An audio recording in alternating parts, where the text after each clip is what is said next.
એટલે એમને વિષય એવો આપ્યો કે family is the home of happiness. એટલે કે પરિવાર છે એ સુખનું સરનામું છે. અને આ વાત બહુ હકીકત છે. હમણાં જ હાર્વર્ડ યુનિવર્સિટીમાં એક સર્વે થયો,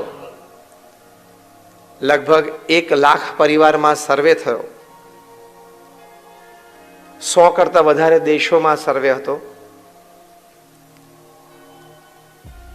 એ સર્વેનો મુખ્ય પ્રશ્ન એ હતો, દરેક પરિવારજનને એવું પૂછવામાં આવતું કે what according to you is the greatest joy upon this earth. એટલે કે આપની દ્રષ્ટિએ પૃથ્વી પર સૌથી મોટો આનંદ શું છે? ત્યારે 67% પણ વધારે રિસ્પોન્ડન્ટ્સ એવું કહ્યું કે પોતાના પરિવારજનો સાથે, નજીકના મિત્રો હોય, સગાવાલા હોય, જેના પ્રત્યે આપણને લાગણી અને પ્રેમ હોય, એ લોકોને આપણા પ્રત્યે લાગણી અને પ્રેમ હોય, એવો એક સંબંધ હોય, એવી વ્યક્તિઓ સાથે ક્વોલિટી અને ક્વોન્ટિટી ટાઈમ પસાર કરવો એ પૃથ્વી ઉપર સૌથી મોટો આનંદ છે. એટલે પરિવારજનો સાથે વિતાવેલો સમય, it is the greatest joy upon this અર્થ. આ સંબંધી ઘણા બધા સંશોધનો થયા છે, ઘણી બધી વાતો આપણને ઉપલબ્ધ થાય છે. ડેવિડ કેરોલ નામના બહુ જ સારા પેરેન્ટિંગ ઉપર વિચારક અને લેખક છે, અને એમને બહુ જ સરસ પુસ્તક લખ્યું છે, સ્પિરિચ્યુઅલ પેરેન્ટિંગ. એટલે કે આપણે માતા પિતા તરીકે તો આપણા બાળકોનો ઉછેર કરીએ છીએ, પણ સ્પિરિચ્યુઅલ પેરેન્ટિંગ એટલે આધ્યાત્મિક રીતે આપણા બાળકોનો ઉછેર આપણે કેવી રીતે કરવો. એટલે ઉછેરમાં એક અધ્યાત્મનું તત્વ, a touch of spirituality in raising your children. તો સ્પિરિચ્યુઅલ પેરેન્ટિંગ પુસ્તકમાં પણ ડેવિડ કેરોલે બહુ જ સરસ વાત ફેમિલી વેલ્યુઝ માટે લખી છે. એમાં પણ એમને લખ્યું છે, એમણે પોતે લગભગ 1000થી વધારે પરિવારો સાથે વ્યક્તિગત મુલાકાત કરી છે. 1000થી પણ વધારે પરિવારો સાથે વ્યક્તિગત બેઠા છે. 1000થી પણ વધારે પરિવારોને એમની સાથે ચર્ચા કરી, એમના પ્રશ્નો સાંભળીને માર્ગદર્શન આપવાનો પ્રયત્ન કર્યો છે. એટલે very vast experience when it comes to family values. Again I repeat the name. એમનું નામ ડેવિડ કેરોલ અને એમના પુસ્તકનું નામ છે સ્પિરિચ્યુઅલ પેરેન્ટિંગ. આ પુસ્તકમાં પણ એમણે family values, family time, family dinner એ બધાનો ખૂબ મહિમા લખ્યો છે. એક શબ્દ, એક વાક્ય તો એમને ડેવિડ કેરોલ એવું વાપર્યું છે કે family dinner acts as a vaccine for the children. એવો શબ્દ વાપર્યો છે. નહીં, નાના બાળકોને આપણે જરા રસી મુકાવીએ ને, વેક્સિન મુકાવીએ, જેથી એને અમુક રોગ ન થાય. તો આટલા વિશાળ અનુભવ પરથી ડેવિડ કેરોલ કહે છે કે ફેમિલીમાં બધા સાથે બેસે, માતા પિતા હોય, એટલે કે પતિ પત્ની, અમને સંતાનો હોય, વૃદ્ધ માતા પિતા હોય, બધા તમે 4, 5, 7 જણા જે પરિવારમાં સાથે રહેતા હોય, સાથે બેસો, સાથે આનંદ કરો, સાથે વાતો કરો, સાથે જમો. તો એમણે એવું લખ્યું છે કે આ જે ક્રિયા એ નાના બાળકો માટે, તમારી જે નેક્સ્ટ જનરેશન છે, નવી પેઢી છે, એની માટે વેક્સિન જેવું કામ કરે છે. It acts as a vaccine for the next generation. કે એને ઘણા બધી કુઆદતોમાંથી બચાવે. જેમ પેલી વેક્સિન તમે નાનપણથી બાળકને આપો તો રોગમાંથી બચાવે, એમ આ family time it acts as a vaccine. It પ્રોટેક્ટ્સ your children. તમારા બાળકોનું એ રક્ષણ કરે છે. શેમાંથી? ઘણી ખોટી આદતોમાંથી. તો આ વાત બહુ સાચી છે કે family is the home of happiness. દરેક પ્રકારના સુખ જે જીવનમાં વ્યક્તિને જોઈએ, અને એ સુખ માટે જે વ્યક્તિ પ્રયત્નશીલ હોય, એ સુખ માટેનું મૂળ કારણ તો પરિવાર જ છે. અને બહુ જૂના જમાનાથી આપણે એક કહેવત સાંભળતા આવ્યા છીએ કે દુનિયાનો છેડો ઘર એ આપણે પરિવારમાં સંબંધી એ કહેવત સાંભળતા આવ્યા છે ને, હા કે ના બધા સાંભળી હશે. એટલે કે પૃથ્વીનો છેડો ઘર, એ કહેવત પાછળ આ બધા અર્થો સમાયેલા હતા. આ બધી વાતો આપણી પરંપરામાં આપણને સમજાવવામાં આવી છે. એટલે વાત બહુ હકીકત છે. તમને કદાચ અત્યારે મનમાં એવો નાનો પ્રશ્ન થતો હશે કે અમે તો સંતો છીએ, અમારે પોતાનો તો કોઈ પરિવાર છે નહીં, કારણ કે અમે તો કંઈ લગ્ન કર્યા નથી ને અમે તો બ્રહ્મચારી છીએ. એટલે how can I talk on family values because I don't have a family. અમારે પોતાનો તો કંઈ પરિવાર છે જ નહીં. પણ BAPS સ્વામિનારાયણ સંસ્થામાં, એટલે આમ તો ભગવાન સ્વામિનારાયણના વખતથી સ્વામિનારાયણ સંપ્રદાયમાં એક પરંપરા છે, એક પ્રણાલિકા છે કે સંતો છે સમાજમાં વિચરણ કરે, અને સમાજ અને સંસારમાં વિચરણ એટલે ઘરે ઘરે જાય. એ પરિવારમાં ત્યાં પુરુષ સભ્યો હોય તેની સાથે બધા બેસે, એ પરિવાર સંબંધી કોઈ નાના મોટા પ્રશ્નોની વાત પણ થાય, ચર્ચા પણ થાય, અને એ પરિવારમાં દરેક પરિવારજનને સૂટ એવો બંધાય એવી વાતો સંતો કરે. એ પરિવારમાં તમામ સભ્યો એ નિર્વ્યસની થાય એવી વાતો થતી હોય. એ પરિવારમાં દરેક સભ્યના જીવનમાં નૈતિકતા એટલે કે મોરાલિટીઝ આવે એ સંબંધી એને પ્રેરણાઓ અપાતી હોય. સંતો જ્યારે ઘરે જાય ત્યારે એ પરિવારજનોમાં અધ્યાત્મ, સ્પિરિચ્યુઆલિટી એ સંબંધી પણ માર્ગદર્શન મળે. એટલે અમે સંતો બહુ જ બધા ઘરે વ્યક્તિગત ગયા છીએ. પરમ પૂજ્ય પ્રમુખ સ્વામી મહારાજ જે BAPS સંસ્થા, જે સંસ્થામાંથી હું આવું છું, is among the top 10 NGOs of the world. દુનિયાની પ્રથમ 10 સંસ્થામાંથી એક સંસ્થા છે. એ સંસ્થાને વિશ્વવ્યાપી બનાવી એ પરમ પૂજ્ય પ્રમુખ સ્વામી મહારાજે બનાવી. એ પ્રમુખ સ્વામી મહારાજ એમના જીવનકાળ દરમિયાન 3.5 લાખ ઘરે વ્યક્તિગત ગયા છે. 3.5 lakh હોમ્સ પર્સનલી વિઝિટેડ. એટલે એમને પરિવારમાં સુખ, શાંતિ, સંપ અને સમૃદ્ધિ વધે એની માટે એમના જે અનુભવો છે ને તમારી સાથે શેર કરવાના છે. કારણ કે સામાન્ય આદિવાસીઓના ઝૂંપડામાં પણ પ્રમુખ સ્વામી મહારાજે પધરામણી કરી છે, અને મોટી મહેલાતો હોય એમાં પણ કરી છે. આજે એમના ઉત્તરાધિકારી છે પરમ પૂજ્ય મહંત સ્વામી મહારાજ, જેને હમણાં કદાચ છેલ્લા એક અઠવાડિયામાં બહુ જ ન્યૂઝમાં હતા, એટલે કદાચ તમે જોયા હશે. પરમ પૂજ્ય મહંત સ્વામી મહારાજે હમણાં 8-9 દિવસ પહેલા 20મી એપ્રિલે મિડલ ઇસ્ટમાં યુનાઇટેડ આરબ એમિરેટ્સ UAEમાં એની રાજધાની અબુધાબીમાં શેખ ઓફ અબુધાબી મોહમ્મદ અલ ઝૈયદ એમણે 27 એકર જગ્યા BAPS સંસ્થાને ભેટમાં આપી, દાનમાં આપી. એટલે તમે બધાએ અક્ષરધામ જોયું હશે, યસ ઓર નો?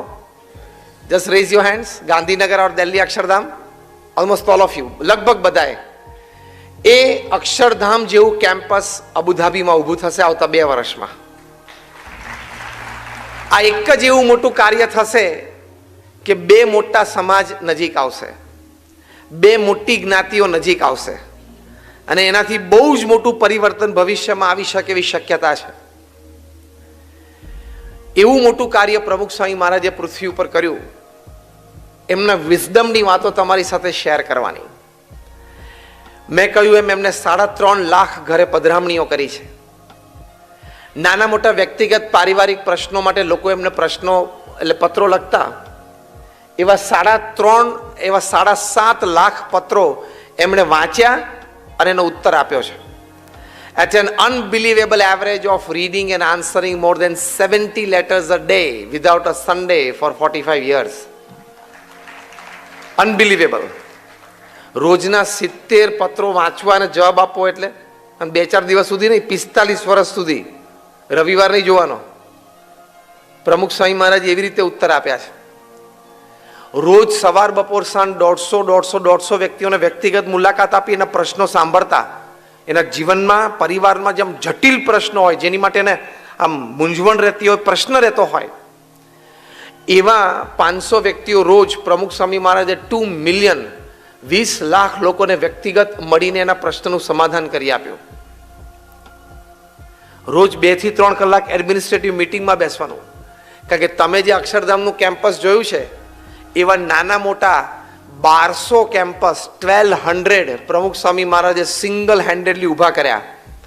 જે બાંધકામમાં હોય ને એને ખબર પડે 1200 અક્ષરધામ જેવા કેમ્પસ નાના મોટા ઊભા કરવા એટલે શું.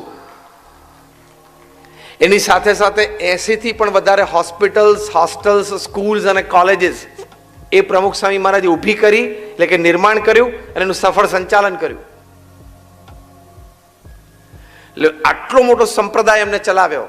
હમણાં જ 2.5-3 વર્ષ પહેલા જે પોતે ધામમાં પધાર્યા 95 વર્ષની ઉંમરે, અને અમારા જેવા લગભગ 1200 સંતોને એમણે દીક્ષા આપી. એમાંથી 750 થી પણ વધારે સંતો graduates, post graduates, chartered accountants, doctors ને એન્જિનિયર્સ છે. એમાંથી 150 થી પણ વધારે સંતો Born American and British citizen છે. એમાંથી 50 થી પણ વધારે સંતો એ Stanford, Harvard, Carnegie melon, Yale, Keylong એવી ઇન્સ્ટિટ્યૂટમાંથી ભણેલા છે. અમારા ઘણા બધા સંતો 22-25 વર્ષની ઉંમરે $1,00,000, $2 લાખ સેલરી છોડીને સંત થયા છે.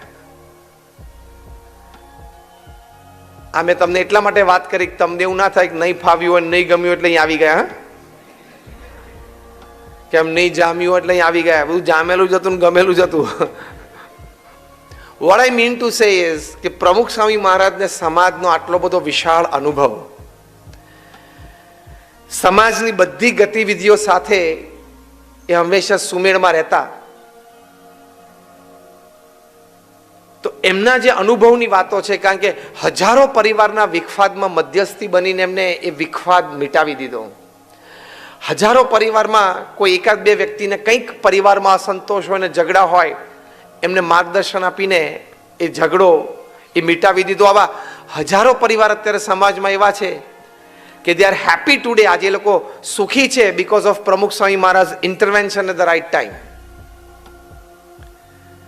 એટલે અમે સંતો પણ વિચરણ બધી ગયા છે. મેં પણ I think in the last 30 years લગભગ 25,000 થી પણ વધારે ફેમિલીની પર્સનલ વિઝિટ એમના ઘરે જઈને, દુનિયાના લગભગ 30 દેશોમાં 200 જેટલી સિટીઝમાં તો હું 25,000 ફેમિલીને વ્યક્તિગત મળ્યો છું. એટલે એ પ્રમુખ સ્વામી મહારાજનો એક વિશાળ અનુભવ, એમનું શાણપણું, એની સાથે આ બધી થોડી વાતો એ તમારી સાથે શેર કરવાની કે how your family is the home of happiness. એમાં આપણે જઈએ પહેલા અમુક ચેક પોઈન્ટ્સ આપણે વિચારી લેવાના, સમજી લેવાના, જે આપણે ધ્યાન રાખવાનું છે. પહેલો મોટો ચેક પોઈન્ટ એ છે કે when you are a family, તમે જ્યારે એક પરિવારની જેમ સાથે આવ્યા છો, it is a divine unit. It is not an accident. એ કંઈ એક્સિડન્ટ નથી થયો કે તમે ભેગા આવી ગયા બધા. પતિ પત્ની, દીકરા દીકરી, મા બાપ. ઘણી વખત કોઈને એવું એરેન્જ મેરેજ હોય, એરેન્જ મેરેજ ના હોય, સેલ્ફ અરેન્જ મેરેજ હોય. સેલ્ફ અરેન્જ મેરેજ હોય તો એ લોકો એમ કે પરિચયમાં કે ખબર નહીં, અમે તો ટ્રેનમાં ટ્રાવેલિંગ કરતા and we accidentally met and then we started a relation, then we got married. પણ that which you consider as an accident was not an accident, it was a divine design. એ બધું ભગવાનનું નિર્માણ કરેલું હોય છે. પણ તોય તમે એમ કહો કે marriages are made in heaven, પણ હસતા હસતા એક વાક્ય મેં ઉમેર્યું છું કે marriages are made in heaven but they are lived on earth. એટલે આ બધી વાતો આવશે અંદર. Marriages are made in heaven but they are lived on earth. ભલે સ્વર્ગમાં બધા લગ્ન નક્કી થતા હોય, પણ જીવવાનું છે પૃથ્વી ઉપર ને, એટલે એમાં સ્વભાવ, પ્રકૃતિ બધું આવે. પણ જો એટલે acceptance of a great thought કે આપણે ફેમિલી તરીકે બધા સાથે આવ્યા, તો ભગવાને આપણને સાથે મૂક્યા છે. કંઈક આપણા ગયા જન્મનું એક ઋણ સંબંધ, કંઈક આપણો એક કર્મ સંબંધ હતો, એટલે પરિવાર તરીકે આપણે સાથે આવ્યા છીએ. અને પરિવાર તરીકે સાથે આવ્યા છે તો આખું જીવન આપણે સારી રીતે બધાએ સંપીને સુમેળે કાઢવું, એવું એક નિર્ણય અને નિશ્ચય બધાએ કરવો પડે. Now you can't change your spouse, can you? હવે કે તમારા જીવન સાથી તમે બદલી શકવાના છો? કપડાં બદલાય, ઘર બદલાય, કાર બદલાય, પોલિસી બદલાય ઇન્સ્યોરન્સની, પણ you can't change your family member. Family member તો હવે એકવાર તમે ભેગા થઈ ગયા, પતિ પત્ની, હસબન્ડ વાઈફ અને એક કે બે ચિલ્ડ્રન, માતા પિતા, હવે તમારી જિંદગી બરોબર વ્યવસ્થિત સમજીને કાઢવાની જ છે. નાઉ ધ ચોઇસ ઇઝ યોર્સ. તમે અમદાવાદ જવા માટે અહીંયા મુંબઈથી રાત્રે ટ્રેનમાં બેસો, ટ્રેન તો સવારે અમદાવાદ પહોંચવાની જ છે અને તમે પણ અમદાવાદ પહોંચવાના છો, પણ ચોઇસ તમારી છે કે તમારે ઝઘડતા ઝઘડતા કો પેસેન્જર સાથે પહોંચવું છે કે કોઈ બે સારા માણસ જોડે થોડો પરિચય કેળવીને કંઈક સારી વાતો અને સારા વિચારોની આપલે સાથે પહોંચવું છે. Choice is yours. A choice આપણી છે. એમ ફેમિલીમાં પણ તમે બધા સાથે આવ્યા, ચોઇસ ઇઝ યોર્સ કે ઝઘડતા ઝઘડતા જિંદગી પૂરી કરવી છે. રોજ બધા ટેન્શનમાં, પરિવારમાં તો ઘણા બધા પરિવારો એવા છે, સવારથી ઉઠીને બધાને ટેન્શન, એકબીજાનું ટેન્શન રહે. તો એવી રીતે પણ જીવન પૂરું થાય છે. અને તમે બધાને સમજીને, એક ફેમિલી મેમ્બરનો એક્સેપ્ટન્સ, એક ફેમિલી મેમ્બરને સ્વીકારીને, એકબીજાને સમજીને, થોડું મોટું મન રાખીને, એકબીજા સાથે થોડું અનુકૂળતા કરીને તમે ચલાવી લો તો પણ સરસ રીતે જીવન પૂરું થાય. લાઈફ તમારી પોતાની છે, પણ still you are not independent. આ વાક્ય સમજાણું? લાઈફ તમારી પોતાની છે જે તમે જીવો છો, એ સ્ટીલ તમારું એક્ઝિસ્ટન્સ ઇન્ડિપેન્ડન્ટ નથી. હા કે ના? આપણે બધા જ ડિપેન્ડન્ટ છીએ. Do you believe? Yes or no? We are all dependent. આપણે બધા એકબીજા ઉપર આધારિત છે. પતિ પત્ની હોય, સંતાનો હોય, મા બાપ હોય, પછી કાકા કાકી હોય, કંઈક મામા માસી હોય, પડોશી હોય, પરિવારજન હોય, રિલેટિવ હોય, કોઈ ફ્રેન્ડ હોય. આપણે બધા એકબીજા ઉપર આધારિત જીવન જીવીએ છીએ. કોઈ વ્યક્તિ એકલો તો જીવન પૂરું કરી શકે નહીં, સામાજિક દ્રષ્ટિએ પણ નહીં. અને નાના મોટા પ્રસંગે દરેક વ્યક્તિને પોતાના જીવનમાં સુખ દુઃખ દરમિયાન પોતાની નજીક 15-25 વ્યક્તિઓની મદદની જરૂર પડે જ. તો though we have our own life, we are not independent. We are absolutely dependent. અને એમાં એવું નથી કે આપણે 99% ડિપેન્ડન્ટ, 1% ઇન્ડિપેન્ડન્ટ. 100% ડિપેન્ડન્ટ જ છીએ. તો પછી આપણે ક્યાં હોશિયારી રાખવાની જરૂર છે, ને ક્યાં કોલર ઉપર રાખવાની જરૂર છે, ને ક્યાં બે બટન ખુલ્લા રાખવાની જરૂર છે કે આઈ am something. You are nothing. પરિવારજનો આપણને મૂકીને બહારગામ ગયા હોય અથવા તો આપણે ના જઈ શકીએ હોય ભેગા કામ ધંધા માટે, તો 2 દિવસ બધા ઘરમાં કોઈ ના હોય તો આપણે સૂનું સૂનું નથી લાગતું? કે વોટ્સએપ પર ફોટા તો મોકલો, તમે લોકો ક્યાં છો, ક્યાં ફરો છો, તો અમને કહો, ભલે હું નથી આવી શક્યો. પણ તો પરિવારજન સાથે એ એક આત્મીયતા છે, પરિવારજન સાથે એક પ્રેમ છે, એ આપણે બધા નિભાવીએ છીએ અને પરિવારમાં આપણે સાથે રહીએ છીએ. એટલે કહેવાની વાત એ છે કે family is the home of happiness. આપણો જે પરિવાર છે એ આપણી માટે સુખનું મુખ્ય કારણ છે. તો જ્યારે આપણો પરિવાર જ આપણી માટે સુખનું મુખ્ય કારણ છે, તો આપણે આપણા પરિવારને પૂર્ણ રીતે સ્વીકારી લેવાનો. પૃથ્વી પર દરેકનું જીવન, વ્યક્તિગત જીવન કે પારિવારિક જીવન, એ વ્યક્તિગત કે પારિવારિક જીવન એ એક્સેપ્ટન્સ, એડજસ્ટમેન્ટ એન્ડ કોમ્પ્રોમાઇઝ ઉપર જ ચાલે છે. તમે જો દરેકનું જીવન એ એક્સેપ્ટન્સ ઉપર ચાલશે, એડજસ્ટમેન્ટ ઉપર ચાલશે અને કોમ્પ્રોમાઇઝ ઉપર ચાલશે. આ 3 શબ્દમાં દરેકે સ્વીકાર પણ કરવો પડે અને માસ્ટરી પણ મેળવવી પડે. સ્વીકાર, પરિવારજનનો સ્વીકાર. બીજું શું? એડજસ્ટમેન્ટ. અહીંયા કોઈ બેઠા એમ કહી શકે કે મારા ઘરમાં, મારા પરિવારમાં કાયમ મારું ધાર્યું થાય છે? આંગળી ઊંચી કરો તો 30-40 વર્ષ લગ્નને થઈ ગયા હોય તો નહીં ને? કે 2 વર્ષ થયા હોય નહીં ને? એડજસ્ટમેન્ટ છે. કોક વખત આપણા મનનું સચવાય, કોક વખત સામેવાળી વ્યક્તિનું મનનું સચવાય. કોમ્પ્રોમાઇઝ છે. સારું થઈ ગયું. તો adjustments, acceptance and compromise is life. એટલે મેં તમને બે વાત કરી. એક તો પરિવારજન તરીકે તમને બધાને ભગવાને ભેગા મૂક્યા છે. It's a divine design. ભગવાનની ઈચ્છાથી તમે પરિવાર તરીકે ભેગા આવ્યા છો, એ વિચાર પહેલો મનમાં રાખવાનો.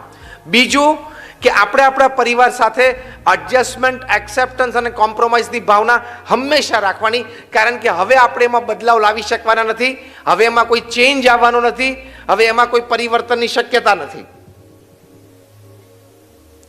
આ બે વિચાર તમે મુખ્ય રાખશો તો ઘણી બધી એવી વિચારધારા કે એવા વર્તન જેનાથી તમે વિભાજિત થાવ એનાથી તમે બચી જશો.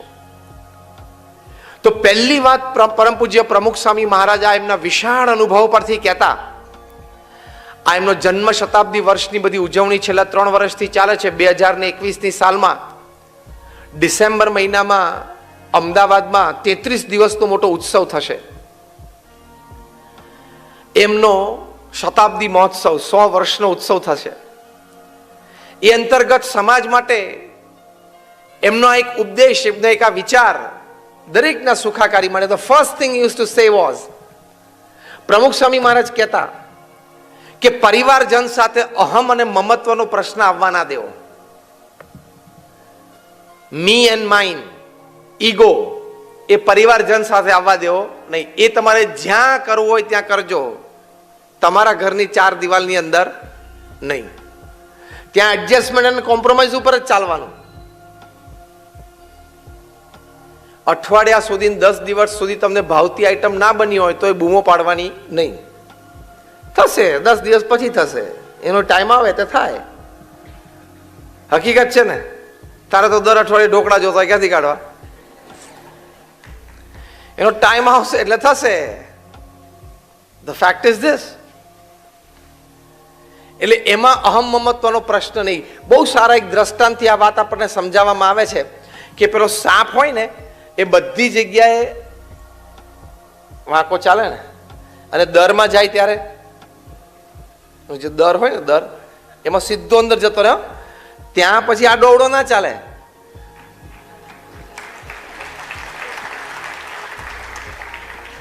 આ દેશી દ્રષ્ટાંતથી મેં વાત સમજાવી, જેનો અનુભવ અથવા તો સમજણ આપણને બધાને છે. સાપ દરેક જગ્યાએ વાંકો ચાલે, પણ પોતાનું જે દર છે એ ત્યાં સીધો ચાલે. કારણ કે દરમાં જો આડોડો ચાલે ને તો આ બધી એની શરીરને કેળો બધી છોલાઈ જાય ને, પછી બધી કીડીઓ એને ફોલી ખાય. કારણ કે સાપનું લોહી પાછું બહુ મીઠું, એટલે પછી કીડીઓ તો તરત ત્યાં આવી જાય. આમ ગોળ ફરી ફરીને કેટલી ને ચાટે, પછી તો એમ કીડીઓને ફોલી ખાઈને મરી જાય. કારણ કે કીડીઓના પગમાં માણસની જીભ કરતા ગળપણને ઓળખવાની 300 ગણી તાકાત છે. આ વિજ્ઞાન કહે છે 300 ટાઈમ્સ છે. અત્યારે એક પણ કીડી નથી દેખાતી. તમે એક નાનો સાકરનો કટકો અહીંયા મૂકો ને, તમને અડધો પોણો કલાકમાં બધી કેટલી કીડીઓ ભેગી થઈ જાય. આપણને ક્યાંથી આવી હશે? આપણા વોટ્સએપ કરતા એનું મેસેન્જર ફાસ્ટ છે. હકીકતમાં કીડીઓનું જે કમ્યુનિકેશન છે ને, એની ઉપર તો અત્યારે ઘણી રિસર્ચ ચાલે છે, અને ભવિષ્યમાં થશે. અને એક જણાને ન્યૂઝ મળે એટલે આપણી જેવું નહીં કે હું એકલો જ ખાઈ લઉં, આખી કમ્યુનિટીને ભેગી કરે. આ બધી ફેમિલી વેલ્યુઝમાં શીખવા જેવી વાતો છે એની પાસેથી.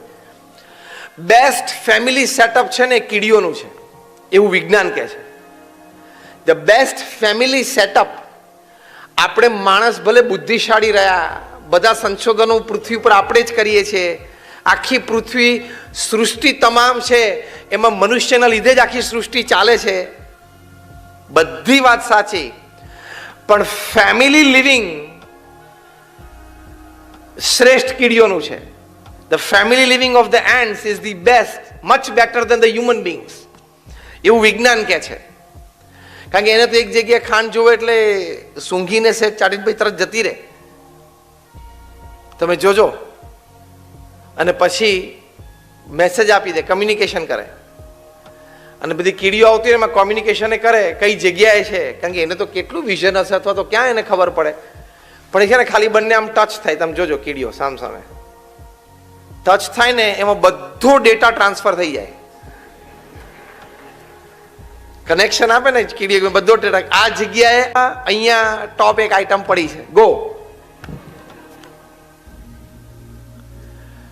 એટલે બહુ જોરદાર ફેમિલી. એ લોકોમાં પણ રાજા હોય છે, રાણી હોય છે, પ્રિન્સ હોય, પ્રિન્સેસ હોય, આખું એક કિંગડમ જેવું તંત્ર હોય છે કીડીઓનો. બહુ સંશોધન થયું છે એની પર. They have a king, queen, prince, princess અને કોર્ટ, બધું જ હોય છે એ લોકોમાં. એ લોકોને પણ પોતાનું ઘર બાંધવું હોય ને તો એના કીડીના જે કિંગ હોય ને કોર્ટ હોય ને એની પરમિશન જોઈએ. એવું બધું તંત્ર છે. બહુ વિજ્ઞાન તો બહુ ડીપ ગયું છે. અને આપણે તો કઈ નહીં કે હું હવે 18-20 વર્ષનો થઈ ગયો, મારા પપ્પાને કઈ પૂછવાની જરૂર નહીં. લે, I am 18, I am 20, I am 22, I got a voting right. આજ વોટિંગ હતું ને, બધા વોટિંગ કરી આવ્યા છો. જેને કર્યું છે બધાને ધન્યવાદ, અને જેને નથી કર્યું એને દેશના નિર્માણમાં પોતાનો સહયોગ ન આપ્યો એ દેશની અસેવા કરી કહેવાય. એટલે કદાચ જો ચૂકી ગયા હોય તો આવતી વખતે કરજો. Because if you don't vote, you don't have the right to talk anything about the country. તમે વોટ ના આપો તો દેશ વિશે, દેશની પોલિસી વિશે કે સરકાર વિશે કે કોઈ નિર્ણય વિશે તમને ચર્ચા કરવાનો કોઈ અધિકાર જ નથી. તમે વોટ કરો તો જ ચર્ચા કરવાનો અધિકાર છે, બાકી નહીં. Yes or no? કીડીઓમાં વોટિંગની સિસ્ટમ છે, તમને ખબર છે? હવે અલ્પ જીવ કહેવાય. કીડી તો કેટલું નાનું એક એક્ઝિસ્ટન્સ કહેવાય. એની બુદ્ધિ શક્તિ આપણી બુદ્ધિ શક્તિ કરતાં કેટલી ઓછી કહેવાય. તો એ લોકોમાંથી ફેમિલી સિસ્ટમ ને ફેમિલી વેલ્યુઝ ને ફેમિલી સેટઅપ બધું બહુ શીખવા જેવું હોય છે. તો જો પહેલી વાત આ છે કે આપણે અહમ અને મમત્વ કોઈ દિવસ આવવા ના દેવો. No ego, no me, no mind, no my self in the family. We all are one. We all on the same platform. આપણે બધા એક છીએ, પરિવાર છીએ.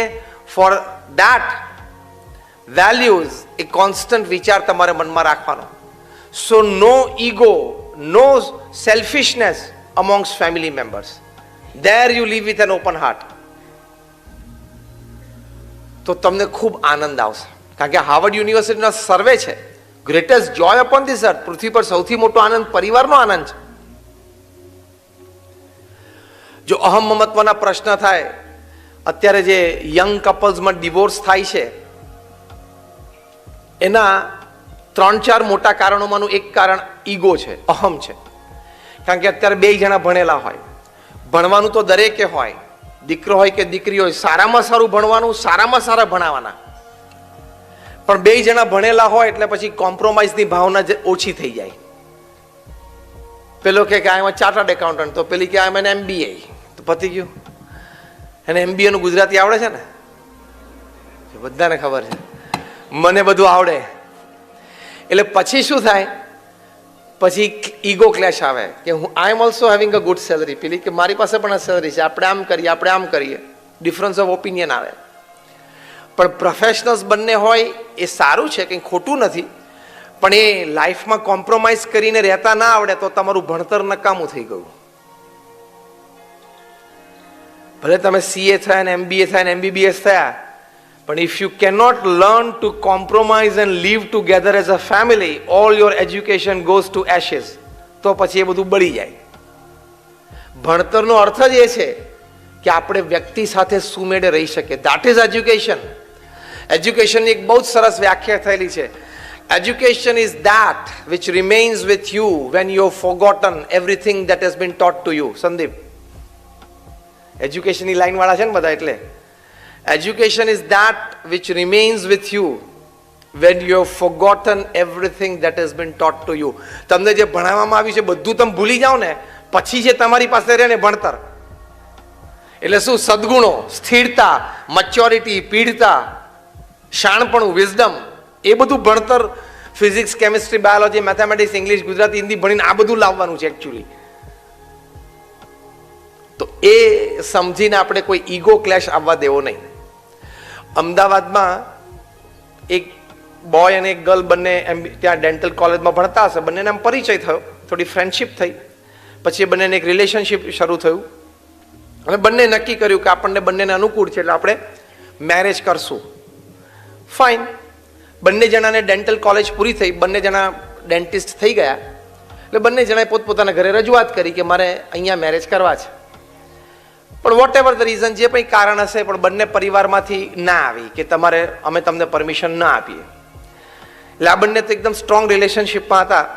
એટલે બંને નક્કી કર્યું કે આપણે પીજી કરીએ, પોસ્ટ ગ્રેજ્યુએશન. એટલે બંને જણાએ પોસ્ટ ગ્રેજ્યુએશન કર્યું, એટલે બીજા 2-3 વર્ષ નીકળી જાય.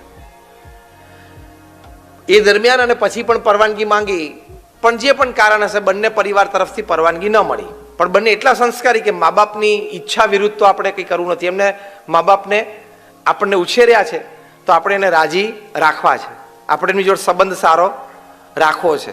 એટલો વિચાર તો યંગસ્ટરમાં હોવો જ જોઈએ. હા, કે જે મા બાપે મને ઉછેરીને 22 વર્ષ મોટો કર્યો, પછી કોકની જોડે મારે 6 મહિના પરિચય થયો અને હું ભાગીને લગ્ન કરી દઉં, એ તો ખોટું જ કહેવાય. એ આપણી સંસ્કૃતિ નથી. મા બાપને સમજાવીએ, પ્રયત્ન કરીએ અને વિચાર પણ કરીએ, અને મા બાપનો વિચાર હોય એની ઉપર પણ વિચાર કરીએ. મા બાપ કંઈ આપણા દુશ્મન તો છે નહીં, એ કંઈ આપણે દુઃખી થાય એવું તો વિચારતા નથી. કદાચ કોઈક જગ્યાએ તમને અનુકૂળ હોય તો મા બાપને કહેવું, વિચારે, અને પછી ચર્ચા થાય. એમાં મા બાપ સ્ટ્રોંગ પોઈન્ટ રજૂ કરે, જો આટલા આટલા પ્રશ્નો થવાની શક્યતા, તો એમને એક અનુભવ છે, એમને એક જમાનો જોયેલો છે, તો યંગસ્ટર્સે થોડુંક માનવું પડે. હા કે ના? ગઈઢા બધા પરણેલા હા પાડો છે ને, મારે યંગસ્ટર્સ પાસેથી આ જોઈએ છે.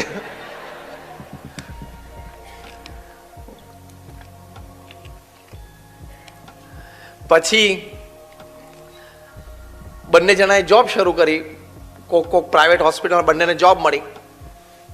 એમ કરતા બંનેની ઉંમર 33-34 થઈ. પછી બધા બંનેને પેરેન્ટ્સ એમ થયું કે પરમિશન આપીએ, ભલે લગ્ન કરતા. મામી બંનેને 33-34 થઈ ગયા હતા. પરમિશન આપી, લગ્ન કર્યા. 10 વર્ષ લગ્ન જીવનને પૂરા થયા. 7 વર્ષની એક નાની દીકરી. એટલે બહુ એક હેપી ફેમિલી, સ્મોલ ફેમિલી. બંને જણાની પ્રેક્ટિસ ટોપ ચાલે. અમદાવાદમાં પોશ એરિયામાં સેટેલાઇટમાં એમણે એક બંગલો કર્યો. I am talking of the 90s. પછી પેલી જે લેડી ડૉક્ટર હતા એમની પ્રેક્ટિસ થોડી વધારે ચાલવા માંડી, અને 2-3 લેડી ડૉક્ટર્સે ભેગા થઈને નક્કી કર્યું કે આપણે એક હોસ્પિટલ કરીએ, પ્લોટ ખરીદીને. અને પેલા જે જેન્ટલમેન ડૉક્ટર હતા એની પ્રેક્ટિસ એટલી નહોતી ચાલતી, એટલે એ તો જોબ કરતા હતા. પણ આ લોકોએ જોબ છોડીને, અને એના વાઈફે કહ્યું કે તમે પણ અમારી સાથે જ બેસજો એમ. પેલાને જરા મેલ ઈગો, મેલ શોવિનિઝમ આવી ગયું. How can my wife earn more than me? મારી પત્ની મારા કરતા વધારે પગાર કેમ લાવે ઘરમાં? એટલે તારું જ ઘર છે, 2 જણા એક જ છો, એક જ પરિવાર છે, પૈસા તો ઘરમાં જ આવે છે ને, અને તમારે એક જ સંતાન છે, અને ઉછેર માટે જ વપરાવાના છે, અને તમારા પરિવારના સુખ શાંતિ માટે વપરાવાના છે. એમાં ક્યાં ઈગો આવવાની વાત છે? પણ ઈગો આવી ગયો કે હું ડેન્ટિસ્ટ, મારા વાઈફે ડેન્ટિસ્ટ, મારા વાઈફ આટલી પ્રેક્ટિસ સરસ ચાલે. પણ હવે એના પ્રારબ્ધ, નસીબની વાતો તો હોય જ છે ને. અને કદાચ કળા થોડી વધારે હશે, એક્સપર્ટાઇઝ થોડી વધારે પણ હશે, એ પણ પોસિબલ છે. પણ એમ કરતાં કરતાં જરા મનભેદ થયા, મતભેદ થઈ ગયા, બંને છૂટા રહેતા થયા, ડિવોર્સની વાત આવી ગઈ, અને નક્કી થઈ ગઈ. બહુ બધા વડીલોએ સમજાવ્યા પણ માન્યા નહીં. અને પછી એક વાતમાં વાંકવું પડે ને એટલે બધી વાતમાં વાંકવું પડે. હા, આ કેવું છે ખબર છે? રિલેશનશિપ કેવી છે? કોઈ પણ સંબંધો, તો પેલું શર્ટ પહેરો ને તો પહેલું બટન જો ખોટું બીડો ને પછી બધા ખોટા, પછી બધા ખોટા. એમ રિલેશનમાં, કોઈ પણ ફેમિલી મેમ્બર્સમાં એક જગ્યાએ જો વાંકવું પડ્યું ને એટલે બધી જ જગ્યાએ, બધા પ્રસંગે તમને વાંકવું પડશે. બધા જ પ્રસંગે તમને વાંકવું પડશે, એવું થવાનું જ. પછી કોઈક તમારી સામે સામાન્ય આમ જોશે ને તોય તમને એમ લાગશે કેમ મારી સામે જોયું? બોલો, આના મનમાં આવો જ વિચાર લાગે છે. એ મારી સામે જોવે છે ને એના મનમાં આવો જ વિચાર, એવું બધું ધારણા શરૂ થઈ જાય. એની ઉપાધિ બહુ ને, એનું ટેન્શન બહુ ને, તો કેમ મારી સામે જોયું? એનો જવાબ તમને કહું કેમ જોયું. આંખ છે ને એટલે જોયું. તો કે બીજી વાર જોયું, ત્રીજી વાર જોયું. એ તો બીજી વાર ત્રીજી વાર તો જોતો હતો, તું વચમાં આવી ગયેલો. એ તો આમ જ જોતો, તું વચમાંથી પસાર થઈ ગયેલો. એટલે આપણું માઇન્ડ ઘણી વખત એટલું વીક થઈ જાય કે કેમ મારી સામે જોતા હશે, કેમ આવું બોલે. પછી કંઈક બોલે ને તોય કે જો એકચ્યુઅલી છે ને આ રેફરન્સમાં એ આમ બોલે છે, પેલા એક રેફરન્સમાં આમ ટોન્ટ માર્યો. પછી તમને બધું ટોન્ટ જેવું જ લાગશે, કારણ કે શું થઈ ગયું? પહેલું બટન ખોટું બીડાઈ ગયું. That happens. અને પછી એ રીતે જ આગળ ચાલે. હવે બંનેના લોયર્સે કીધું કે તમે આવી જાઓ, સોમવારે સવારે મ્યુચ્યુઅલ એગ્રીમેન્ટથી ડિવોર્સ કરી આપે, you sign your divorce papers. બંને જણા કોર્ટમાં ગયા. કોર્ટે પહેલો પ્રશ્ન પૂછ્યો કે આ 7 વર્ષની નાની દીકરી છે એની કસ્ટડી કોણ લેશે? નોર્મલી તો માઇનર કહેવાય એટલે માતા પાસે રહે. એની માતા કે ના હું તો બહુ બિઝી છું, સવારે 8 થી રાત્રે 11 વાગ્યા સુધી મારી પ્રેક્ટિસ ચાલે છે, એટલે હું તો બહુ જ બિઝી છું, મારાથી તો શક્ય જ નથી. મારા હસબન્ડ છે ને રિલેટિવલી ફ્રી હોય છે, એ રાખશે. એટલે પાછું એ ઝાટકો વાગ્યો કોર્ટમાં. એના હસબન્ડ કે ના મને તો ડોટરનો ઉછેર બધો ફાવશે નહીં, બહુ નાની દીકરી, હું કેવી રીતે, હું આખો દિવસ બિઝી હોઉં કામમાં હોઉં. કોર્ટે કીધું પહેલા આ નક્કી કરો, પછી ડિવોર્સ પેપર ઉપર સાઇન કરવાની તમને કોર્ટ પરમિશન આપે. પણ ન થઈ શકે એટલે કોર્ટે કીધું વાંધો નહીં, આ નાની બાળકી છે એના દાદા દાદી અને નાના એને કાલે બોલાવો, અમે એને પૂછીએ. કોર્ટ એમને પૂછશે કે આ બાળકીની કસ્ટડી કોણ રાખશે. એ લોકો આવે અને કોર્ટે બહુ આગ્રહ કર્યો. પછી એ નાની બાળકીની નાની એટલે એના મમ્મીની મમ્મી એને કીધું કે સારું હું ધ્યાન રાખીશ. જેવી એમણે હા પાડેલી આમ પેક્ટ કોર્ટમાં, એટલે હસબન્ડ વાઈફ બંને ડેન્ટિસ્ટ એકદમ આમ ભણેલા તો હતા જ, મેનર તો હતા જ, ભણેલા હતા અને મેનર્સ હતા. એટલે આમ સરસ, oh thank you mom, thank you very much. આ ભણતર લજ્યું, મેનર્સ ખરા પણ વેલ્યુઝ નહીં. અત્યારના જનરેશનમાં બહુ પ્રોબ્લેમ છે. મેનર્સ બહુ હોય, એટિકેટ્સ બહુ હોય, પણ પાછા વેલ્યુઝ ને વર્ચ્યુઝમાં ખામી આવતી જાય છે. પછી પેપર સાઇન કરીને બંને જણા પાર્કિંગ લોટમાં જઈને પોતપોતાની ગાડી લઈને જતા રહ્યા.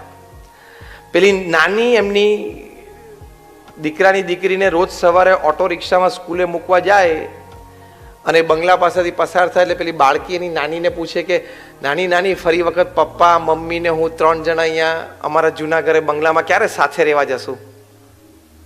ત્યારે એના નાની પાસે કોઈ ઉત્તર ના હોય. જો આવા અહમ અને મમત્વના પ્રશ્ન થઈ જાય, ઈગો, એટલે એ પછી પરિવારમાં બહુ દુઃખદાયી છે. એટલે એ તમારે પરિવાર માટે વાત ના રાખવી. ફરી વખત દરમાં સાપ સીધો જારે, ત્યાં આડો અવડો થાય નહીં. એટલે ત્યાં શાંત અને સ્થિર રહેવાનું. બીજો એક મોટો પ્રશ્ન પરિવારના વિખવાદ માટે એ છે, એક અહમ મમત્વનો પ્રશ્ન છે. બીજો એક મોટો પ્રશ્ન એ છે કે એકબીજાને સમજવાની અને સહન કરવાની વૃત્તિ ઓછી, ટોલરન્સ અને એક્સેપ્ટન્સ.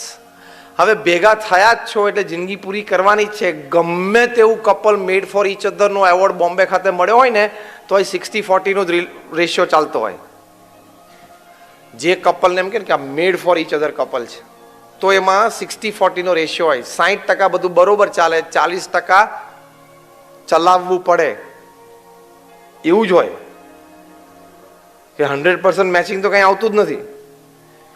આવ્યું તો બધા ના પાડે, હા કોઈ ના આવે, કારણ કે માણસ છે, એના વિચારો હોય, એની ભાવના હોય, એનું ભણતર હોય, એનું બેકગ્રાઉન્ડ હોય, દરેક વ્યક્તિનું કલ્ચર જુદું હોય. એટલે વી રિસ્પેક્ટ ઓલ ડાયવર્સિટી. દરેકનું કલ્ચર, એજ્યુકેશન જુદું હોય, દરેક પ્રકારના વિચારોને આપણે રિસ્પેક્ટ આપીએ છીએ, એની ના નથી. પણ કહેવાની વાત એ છે કે એ તમારે 60-40 ચાલે, 60% બધું બરોબર ચાલે, 40% કોમ્પ્રોમાઇઝ ઉપર ચલાવવું પડે. એટલે એક્સેપ્ટન્સ અને ટોલરન્સ. અમારા સંપ્રદાયમાં BAPS સંસ્થામાં અમારા એક આશ્રિત હરિભક્ત છે, જજ છે, પોતે ડોક્ટર જજ BD સોની. પોતે ડિસ્ટ્રિક્ટ કોર્ટમાં થી રિટાયર થયા, 30 વર્ષ પોતે જજ રહ્યા, ફેમિલી કોર્ટ્સમાં પોતે જજ હતા. એક વખત અમારી શિબિરમાં અરાઉન્ડ 10,000 પીપલ, અને અમે એમનો ઇન્ટરવ્યુ લીધેલો. અને એ ઇન્ટરવ્યુમાં અમે એમને પૂછ્યું કે તમે 30 વર્ષ ફેમિલી કોર્ટમાં રહ્યા, તમે કેટલા ફેમિલી ડિસ્પ્યુટ્સ સાંભળ્યા છે તમારા કોર્ટમાં એઝ અ જજ? એમણે કીધું કે અરાઉન્ડ 30,000. 30,000 પરિવારના વિખવાદો મેં મારા કોર્ટમાં સાંભળ્યા છે. ત્યારે અમે એને પ્રશ્ન પૂછ્યો, બધા 10,000 બધા શિબિરાર્થીઓ બેઠા હતા, કે તમે 30,000 પરિવારના પ્રશ્નો, વિખવાદો અને ઝઘડા સાંભળ્યા છે, તો તમારી દ્રષ્ટિએ પરિવારમાં વિખવાદનું મુખ્ય કારણ શું છે? What is the main reason of disputes in family? ત્યારે આ જજ BD સોની સાહેબે વાત કરેલી કે મારી દ્રષ્ટિએ 30,000 કેસનો નિષ્કર્ષ 2 જ શબ્દો છે કે lack of tolerance and lack of acceptance. સહન કરવાની કોઈની વૃત્તિ નથી, ઝીરો થઈ ગઈ છે. સહન કોઈને નથી કરવું. આપણે કઈ મેન્ટાલિટીમાં ઉછર્યા છીએ આ જનરેશન તો ટિપિકલી કે જો હું ખોટો હોઉં ને તો મને જાહેરમાં 2 લાફા મારી દેજે, હું એક શબ્દ નહીં બોલું. પણ જો હું સાચો હોઈશ ને તો હું આમ 2 ન ખડાડી દે, થોડીક જ જગ્યા બાકી હોય, આટલું સહન નહીં કરું. એવી મેન્ટાલિટીથી આપણે ઉછેર્યા છીએ. હા કે ના? હું ખોટો હોઉં તો મને જાહેરમાં 2 લાફા મારી દેજે. સજ્જન, હા, એકદમ પાછો. પણ હું સાચો હોઈશ ને હું જરાય સહન નહીં કર્યું. એ મેન્ટાલિટી ખોટી છે. સાચા હોય ને તો પણ મોટાની મર્યાદા રાખવા માટે સહન કરી લેવું પડે. એ સમયે તો કંઈ બોલાય જ નહીં. સાચા હોય ને તો પણ સમાજની એક વ્યવસ્થા જાળવી રાખવા માટે, પરિવારમાં સંપ જાળવી રાખવા માટે મોટા હોય એ બોલતા હોય ત્યારે નાનાએ ચૂપ જ રહેવાનું હોય. હા કે ના? મોટા છે, કદાચ એને ખોટી ઇન્ફોર્મેશન હોય, ગુસ્સામાં આવી ગયા છે અને કોઈ ખોટી બાબત માટે તમને ખીજાય છે, તો પણ તમારે સામે ના જ બોલાય. એ સંસ્કાર છે આપણા. અને 2 દિવસ પછી બધો મામલો થાળે પડી ગયો હોય ત્યારે શાંતિથી કહે કે પપ્પા અથવા દાદા દાદી જે હોય, કાકા, તમે પરમ દિવસે જે વાત કરતા હતા એ વાતમાં એકચ્યુઅલ વાત આમ હતી અને આ માહિતી આમ હતી, મારો રોલ આ હતો, પણ તમને કદાચ આ ઇન્ફોર્મેશન મળી હશે, એ ખોટી છે. એવું બહુ શાંતિથી, પ્રેમથી, નમ્રતાથી, વિવેકથી 2 દિવસ પછી વાત થાય તો પરિવાર ચાલે. આ તો પરિવારમાં એક જણા બોલે એટલે પછી બધા બાયો ચડાવે, તું તો હુંય બોલું, લે પછી ઝઘડા, અને બાજુવાળાને ફર્સ્ટ ક્લાસ ઓડિયો ફિલ્મ પડોશીને. એટલે ટોલરન્સ તો રાખવું પડે. તમારાથી વય મર્યાદામાં મોટા હોય પરિવારજન, એ તમને ટોકે વઢે ત્યારે તમારે એક પણ શબ્દ નહીં બોલવાનો. આખું પ્રવચન તમને પરિવાર સંબંધી યાદ રહે કે ના રહે, આ એક વાક્ય ઘરે લઈને જજો. મોટા હોય, વડીલ હોય, એકવાર બોલે, એકવાર કહી જાય, કદાચ અપમાન પણ કરી જાય ને તોય કંઈ જ નહીં બોલવાનું. ભલે પપ્પા, ઓકે, ભલે કાકા, વાંધો નહીં, હું જોઈ લઈશ, એટલું જ બોલાય. અને 2 દિવસ પછી શાંતિથી સ્પષ્ટતા કરો ને, જ્યારે એ કુલ થઈ ગયા હોય, તમે કુલ થઈ ગયા હોય, મેટર કુલ થઈ ગઈ હોય, તો વડીલોને પણ એમ થાય કે ના, છોકરો સંસ્કારી છે, સમજી શકે છે, અને તમારા પ્રત્યે માન થાય. તમે વિચાર તો કરો, તો તમારી સામે વડીલ હોય, તમારા પિતાજી હોય, કાકા હોય, ફુવા હોય, માસા હોય, કાકા, મામા, માસી, ફોઈ હોય, તમારાથી વડીલ હોય, અને એક બોલી ગયા તમે હાથ લાંબો કરીને ઝઘડો, એ તો કંઈ આપણા સંસ્કાર છે? એ તો કંઈ આપણી ખાનદાની છે? આ હું વાત સાચી કરું છું, ખોટી કરું છું? ત્યાં તો બધા સ્તબ્ધ થઈ ગયા છો ને, એટલે મને એમ કે શું થઈ ગયું? વાત સાચી કે ખોટી? એ વડીલોની મર્યાદા રાખવી જોઈએ, વડીલોનો આદર રાખવો પડે, તો જ પરિવાર ટકે ને. અને હું કેમ કહું છું કે સહન કરીને બેસવું? 2 દિવસ પછી શાંતિથી ચર્ચા કરો ને. Late the time pass. You have to give time to the issue. એને ટોલરન્સ કહેવાય, એને સહન કરાય. તમારી દીકરી પણ સાસરે જાય ત્યારે તમારે આ સલાહ આપવી જોઈએ. પરમ પૂજ્ય પ્રમુખ સ્વામી મહારાજ એક વખત વિદ્યાનગરમાં હતા, ત્યાં આણંદની બાજુમાં, ગુજરાત રાજ્યમાં. ત્યાં એક હરિભક્ત હતા પ્રભુદાસભાઈ, એમને 3 દીકરીઓ હતી. એમના 2 દીકરીના લગ્ન નક્કી થયા એટલે કંકોત્રી લઈને પ્રમુખ સ્વામી મહારાજ પાસે પ્રસાદી કરાવવા, આશીર્વાદ લેવા માટે આવ્યા હતા. એમને પ્રમુખ સ્વામી મહારાજને આવીને કીધું, સ્વામી, મારી 2 દીકરીઓ બંનેનું લગ્ન નક્કી થયું અને એક જ માંડવે 2 જાન થશે અને એક જ દિવસમાં લગ્ન પૂરું થશે, આપ આશીર્વાદ આપો. પ્રમુખ સ્વામી મહારાજે ભગવાનના પુષ્પ એમની પર મૂક્યા, ચાંદલા કર્યા કંકોત્રી ઉપર, પ્રભુદાસભાઈને આશીર્વાદ આપ્યા કે બંને ખૂબ સુખી થાય. પછી પ્રમુખ સ્વામી મહારાજે પ્રભુદાસભાઈનો હાથ પકડીને 2-3 બહુ સરસ વાતો કરેલી હો, એમના અનુભવ પરથી. કારણ કે 3.5 લાખ ઘરે ગયા છે ને પધરામણીમાં, એટલે એને ખબર છે શું થાય. એટલે he knows the issues in and out. He knows the solutions of these issues in and out. પ્રમુખ સ્વામી મહારાજે પહેલું કહ્યું પ્રભુદાસભાઈને કે તમારી દીકરીને સાસરે મોકલો એટલે તમારે એને સલાહ આપવાની કે બેટા, હવે તારું એ ઘર છે, તું ત્યાં શાંતિથી રહે, એમાં તારી શોભા છે, અમારી શોભા છે અને ઘરની પણ શોભા છે. તારે કંઈક કામ પ્રસંગ હોય તો મહિને 2 મહિને એકાદ વખત ફોન કરજે, બાકી તું શાંતિથી ત્યાં રહે, એમાં અમે રાજી છીએ, તું પણ રાજી રહેજે. રોજ ફોન કરવાની જરૂર નથી. આપણે રિવર્સ સલાહ આપીએ છીએ કે રોજ સાંજે તારે 6-7 વાગે ફોન કરી જ દેવાનો. એ ખોટી સલાહ છે. કારણ કે રોજ સાંજે 7 વાગે ફોન કરે એટલે બધા સાસરીઓને બધાને શંકા જાય કે રોજ સાંજે 7 વાગે ઘરની બધી વાતો ત્યાં કરતા હશે. હવે કંઈ એવી વાતય ના હોય, પણ માણસનો શંકાશીલ સ્વભાવ છે, એટલે કે રોજ શું વાતો કરતા હશે. અને અમે તમે રોજ કોકની સાથે અડધો કલાક વાત કરો તો વાતમાં તો પછી કંઈ માલ હોય નહીં, કારણ કે રોજ તો મેટર કેટલું હોય. રોજ સાંજે વાત કરે એટલે વાત કેટલું હોય કે થેપલા બનાવે પરોઠા, ભાઈ પરોઠા ને હરખું છે, ખાઈ લે ભાઈ, માથાકૂટ શું. તો કે રોજ સાંજે ફોન કરી દે છે, એ ખોટું છે. બીજું એને કહેવાનું કે બેટા હવે તારા સાસુ સસરા તારા મા બાપ છે, એવા ભાવથી જ તારે ત્યાં રહેવું. કદાચ શરૂઆતના 2 વર્ષમાં, કારણ કે 2 વર્ષ શરૂઆતમાં નવું છે, પ્રમુખ સ્વામી મહારાજ કહેતા કે 2 વર્ષ સુધી કંઈ બોલવું જ નહીં, મૌન રાખવું. કારણ કે ત્યાં આખું નવું ઘર છે, નવા માણસો છે, નવી વ્યવસ્થા છે, નવું કલ્ચર છે. ત્યાં પરિવારજન બધા સાસુ સસરા દેર જેઠ જેઠ બધા હોય, લોકોના બેસવા ઉઠવાના સમય, બોલવા ચાલવાની રીત, ખાવા પીવાના સમય, ખાવા પીવાના ટેસ્ટ, ચા પાણી નાસ્તાના સમય, બધું આગળ જેવું થોડે હોય, તો જુદું તો હોય ને. તો ત્યાં એડજસ્ટમેન્ટ માટે ટાઈમ તો આપવો પડે કે નહીં. કોઈ પણ નવી સિસ્ટમમાં તમારે સિસ્ટમનો એક ભાગ બનવું હોય તો ટાઈમ તો જોઈએ કે નહીં? હા કે ના? તો તમારા દીકરીને કહ્યું કે બેટા 2 વર્ષ તો તું એડજસ્ટ થવામાં કાઢજે. એડજસ્ટમેન્ટ જ્યારે વ્યક્તિ કરતા હોય ત્યારે એને મૌન રહીને શાંતિથી આખી સિસ્ટમને સમજી લેવી પડે. એને ખબર છે કે બપોરે 3 વાગે ચાનો ટાઈમ છે, તો એને પોતાનો બપોરનો સુવાનો ટાઈમ એડજસ્ટ કરવાનો હોય કે ના મને તો ટેવ હતી, હું તો 4 વાગે જ ઉઠું, તો પણ હવે તારા સાસુ સસરા 3 વાગે ચા જોઈએ છે, you have two get up. તો થોડું એડજસ્ટમેન્ટ છે આ બધું. એટલે એ પ્રમુખ સ્વામી મહારાજે કહ્યું કે તમારા દીકરીને કહેજો, શીખવાડજો. આ તો ત્યાં સાસરે જઈને 5મા દિવસે સજેશન કરે કે મમ્મી આ કબાટ છે ને એ જો થોડો આમ હોય ને તો બહુ સારું. હવે તું કબાટ એડજસ્ટ ના કરીશ, ફેરવીશ નહીં, તું ફરી જઈશ. હવે ઘરમાં બધાને કબાટ આ ડિરેક્શનમાં 10 વર્ષથી અનુકૂળ આવી ગયો છે. હવે તું સેટ થઈ જા કબાટને. હવે કબાટ ફેરવવો હોય ને તો 5 વર્ષ જોઈએ, ખબર છે? ઘરમાં કબાટ ફેરવવો હોય કેટલા વર્ષ જોઈએ? 5 વર્ષ જોઈએ.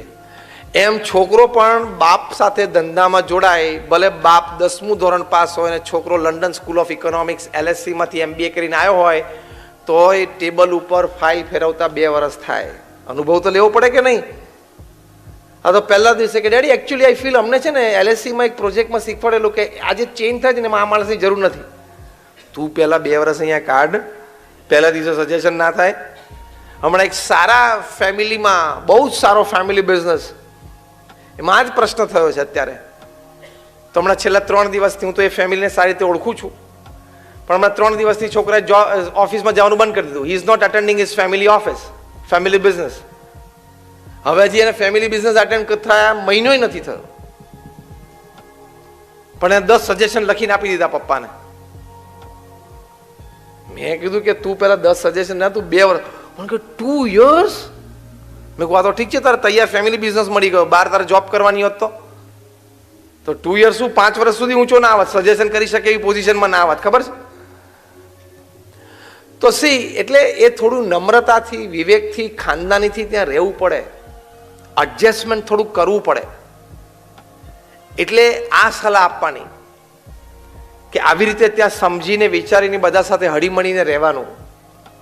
અને તમારે મા બાપ તરીકે પછી એને ફોન કરવાની જરૂર નહીં, બેટા શું કર્યું, શું ખાધું? આ બધું ખાધું જ છે, કોઈ ભૂખ્યું નથી મળતું.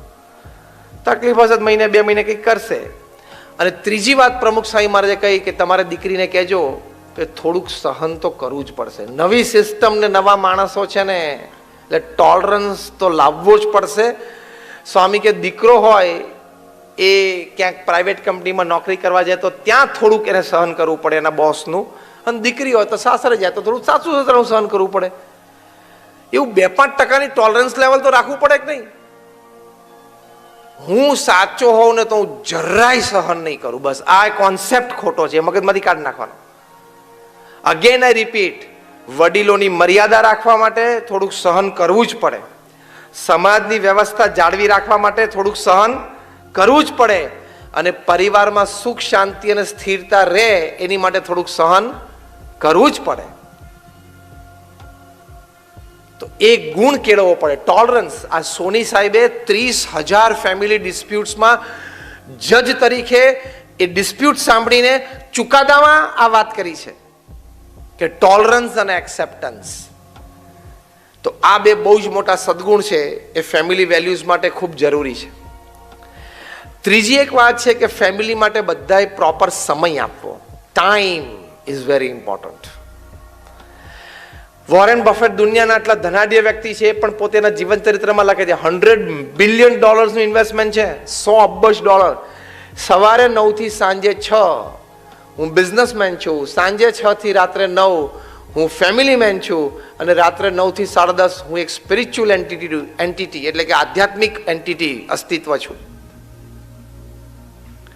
એમ આપણે પણ પરિવાર માટે પૂરો સમય કાઢવાનો, ટેકન ફોર ગ્રાન્ટેડ નહીં. તમે મહિનામાં 2-4 દિવસ રાત્રે 9:30 પછી ઘરે આવો, ચલો કંઈક કામ હતું, કામ લોડ હતો, બીજા 2-4 દિવસ સાંજે કદાચ 8:30 પછી આવો તો પણ સમજી શકાય ટ્રાફિક હતો. બાકી મહિનામાં 20 દિવસ તમારે 8-8:15 સુધીમાં ઘરે આવી જ જવું જોઈએ. If you cannot come, let me tell you, you are a very very poor manager of time and work. સમય અને કામના તમે બહુ પુઅર મેનેજર છો,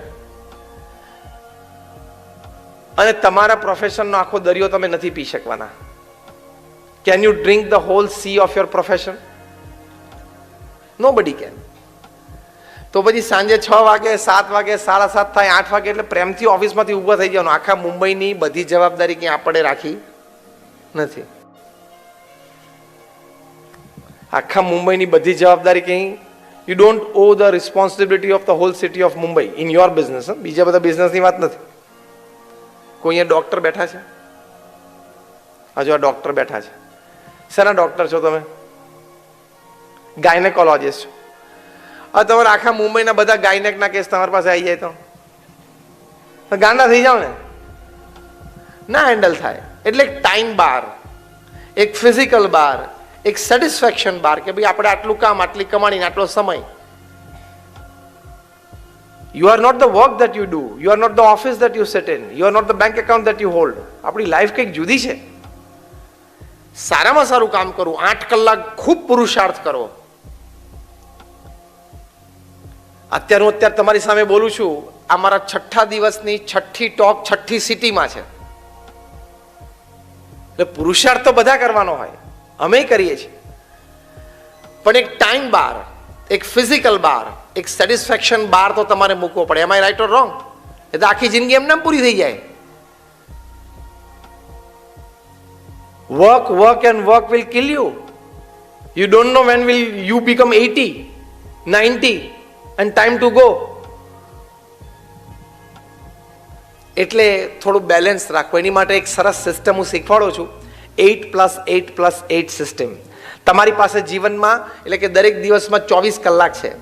24 કલાક તમારે 8+8+8 સિસ્ટમમાં રાખવાનું. પહેલા 8 કલાક તમારા વ્યવસાયમાં તમારો પ્રામાણિક નૈતિક પુરુષાર્થ. બીજા 8 કલાક સારી ઊંઘ અને આરામ. ત્રીજા 8 કલાક બહુ અગત્યના છે. જો તમને જીવતા આવડે તો તમે જીવન જીતી ગયા, અને જીવતા ના આવડે તો જીવન હારી ગયા.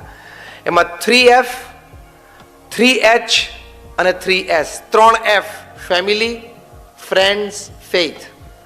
3H health, hygiene, hobby. 3S soul, service and smile. આ 9 વિભાગમાં તમારા ત્રીજા 8 કલાક આખા દિવસ દરમિયાન વ્યતીત થવા જોઈએ. તો બેલેન્સ લાઈફ તમે જીવ્યા કહેવાય, એક તરફી દોડ્યા ના કહેવાય. Family, friends, faith, health, hygiene, hobby, soul, service, smile. આ 9 ડિપાર્ટમેન્ટમાં તમારા ત્રીજા 8 કલાક વીતવા જોઈએ. તો તમે એક બેલેન્સ લાઈફ જીવ્યા કહેવાઓ, અને તો પરિવાર માટે તમારે શાંતિથી સમય નીકળશે. એટલે આવી રીતે ટાઈમ તો તમારા ફેમિલી મેમ્બર્સને તમારે આપવો પડે. પ્રમુખ સ્વામી મહારાજ આટલી મોટી સંસ્થા BAPS, અમે 1200 સંતો બધા સાથે પ્રમુખ સ્વામી મહારાજના સેંકડો પર્સનલ પ્રસંગો બનેલા છે. એમની પાસે 24 કલાક હતા. he could give time to everybody. બધાને સમય આપી શકતા હતા. આપણે તો રઘવાયા ને મૂંઝાયેલા જેટલા ફરીએ, ટાઈમ જ નથી. કારણ કે આપણું પ્લાનિંગ બરોબર નથી, વિચાર બરોબર નથી. તમે જેને પૂછો ને ટાઈમ જ નથી. ડોનાલ્ડ ટ્રમ્પ પાસે 24 કલાક, પ્રધાનમંત્રી નરેન્દ્રભાઈ મોદી પાસે 24 કલાક, પ્રમુખ સ્વામી મહારાજ પાસે 24 કલાક ને આપણી પાસે 24 કલાક. એ લોકો 24 કલાકમાં કેવું જીવે છે અને આપણે જો ચિત્રે હાલ જેવા. પેલું તો 2 દિવસથી નાનું કામ પતે નહીં. બોલો, બોગસ જેવું કામ હોય, નાનું કામ હોય તો 2 દિવસ ખેંચાઈ જાય. ટાઈમ જ નથી મળતો તો આખો દિવસ કરો શું? આટા ફેરાના આશીર્વાદ. પછી નાના મોટા પ્રશ્ન થાય કે ના થાય. What I mean to say is કે સમયનું થોડુંક પ્રોપર આયોજન કરવાનું અને સમય પરિવાર સાથે ગાળવાનો. પ્રમુખ સ્વામી મહારાજ નાના બાળક સાથે પણ પ્રેમથી સમય કાઢી શકતા હતા. એકવાર વ્યક્તિગત મુલાકાતમાં, એટલે બધા લોકો પ્રમુખ સ્વામી મહારાજને મળવા માટે વ્યક્તિગત મુલાકાતમાં લાઈનમાં એના પ્રશ્નો હોય કે સાંભળે, પ્રમુખ સ્વામી ઉત્તર આપે. 100 જણાની લાઈન હતી અહીંયા દાદર મંદિરે. એક નાનો બાળક નીલકંઠ અહીંયા ઘાટકો પર નહોતો, અત્યારે હોંગકોંગ છે. ઇઝ એન ઇન્વેસ્ટમેન્ટ બેન્કર, અત્યારે તે હોંગકોંગમાં છે. એ નીલકંઠ દોડીને પ્રમુખ સ્વામી મહારાજ પાસે આવે. નાનો હતો એ વખતે, 5 વર્ષનો. I am talking of the 90s. અને કે સ્વામી, તમે ગઈકાલે જમતા હતા ને ત્યારે હું સામે અહીંયા બેઠેલો અને જમ્યા પછી તમે તમારા દાંત બહાર કાઢી નાખ્યા. કારણ કે પ્રમુખ સ્વામી મહારાજના ડેન્ચર્સ હતા, ચોકઠા. તો કે સ્વામી, મેં તો ઘરે જઈને બહુ ટ્રાય કરી, મારા તો નીકળ્યા જ નહીં. નાનો 5 વર્ષનો બાળક. સ્વામી કે તારે ફરી વખત ટ્રાય નહીં કરવાની. તો કે સ્વામી, તમારા જેવા દાંત મારે પણ કેવી રીતે બહાર ક્યારે નીકળશે? તો સ્વામી કે તું મારા જેવડો થઈશ ને પછી નીકળશે. કારણ કે નાના બાળકને બીજું તો શું સમજાવવાનું. એ કે સ્વામી, વન રિક્વેસ્ટ. સ્વામી કે શું? કે આ તમારા દાંત છે એકવાર બહાર કાઢીને મને બતાવો ને. વિધાઉટ અ સેકન્ડ્સ ડિલે, 1 સેકન્ડના પણ ડિલે વગર પ્રમુખ સ્વામી મહારાજે આટલી મોટી ક્યુ ઊભી હતી એમને મળવા વાળી, તરત દાંત બહાર કાઢીને બતાવ્યા. અને નાના બાળકને તો આશ્ચર્ય થાય ને કે દાંત બધા એકદમ હાથમાં આવી ગયા. એટલે પ્રમુખ સ્વામી મહારાજને કે આ કરો તો આ. પ્રમુખ સ્વામી મહારાજ આમ મોઢું પોળું કર્યું હતું. બાળક અમને એમ જોઈ રહ્યું, મોઢા મેં કે દાંત નહીં, બધા હાથમાં આમ જોયા કરે. હા, પછી નાના બાળકને તો આશ્ચર્ય ને કે આમ આટલા બધા દાંત. એટલે પ્રમુખ સ્વામી મહારાજને કે સ્વામી, અડું આમ દાંતને અડું એમ. સ્વામી કે હા વાંધો નહીં, અડ એમ. દાંત ઉપર આમ હાથ ફેર્યો. પછી કે હવે પહેરો ને હું જોઉં કેવી રીતે પહેરવાના. એટલે એમને અટેન્ડન્ટ સહિત ડેન્ચર્સને હાથને બધું ધોઈ આપ્યું. પછી પ્રમુખ સ્વામી મહારાજે પહેર્યા. એકદમ આશ્ચર્યમાં ખુશ થઈ ગયો. પછી કે હવે આ કરો તો. એટલે પછી પ્રમુખ સ્વામી મહારાજે આમ મોઢું કર્યું. પછી જો ખુશ થઈ ગયો બાળક. પાછળ જ બોમ્બેના બહુ જ મોટા સોલિસિટર હીરાલાલ સોઢા ઊભા હતા.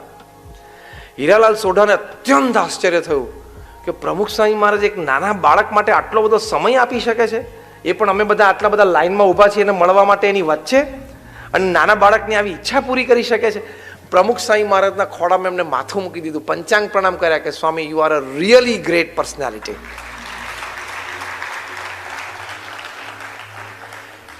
પ્રમુખ સ્વામી મહારાજ આટલા બધા વ્યક્તિઓ માટે આટલો સમય કાઢી શકે તો આપણે તો આપણા 4-5 માટે જ કાઢવાનો છે. ઘણા તો 2-3 જ છે. તો એટલો સમય આપણે ના નીકળે? Yes or no? You have not planned your day વેલ.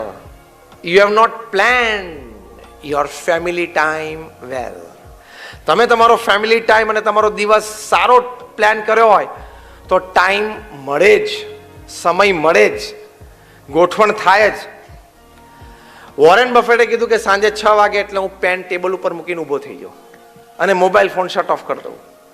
હું એમને કહ્યું તમે મોબાઈલ ફોન શટ ઓફ કરી દો, સાયલેન્ટ મોડ ઉપર રાખો 8, 8:30 પછી.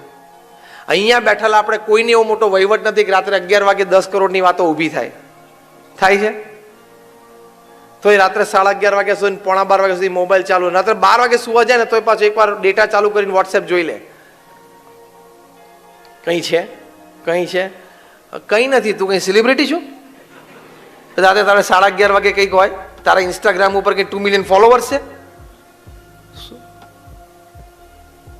પણ 11:30 વાગ્યા સુધી, 12 વાગ્યા સુધી મોબાઈલ ચાલુ રાખો. આ gadget, it is made two સર્વ અસ. The reverse has happened. We have become the slaves of it. આપણે એના ગુલામ થઈ ગયા છીએ. દર 3જી મિનિટે આપણે ગમે ત્યાં બેઠા હોય, ગમે ત્યાં પ્રસંગ હોય, દર 3જી મિનિટે આપણો હાથ મોબાઈલને જો અડે નહીં ને તો આપણે ડિસ્ચાર્જ થઈ જવા માંડીએ. મોબાઈલ તો જ્યારે ચાર્જને ડિસ્ચાર્જ થાય ત્યારે આપણે ડિસ્ચાર્જ થવા માંડીએ. 3 મિનિટે ખાલી જોઈએ કંઈક છે. તું સેલિબ્રિટી નથી.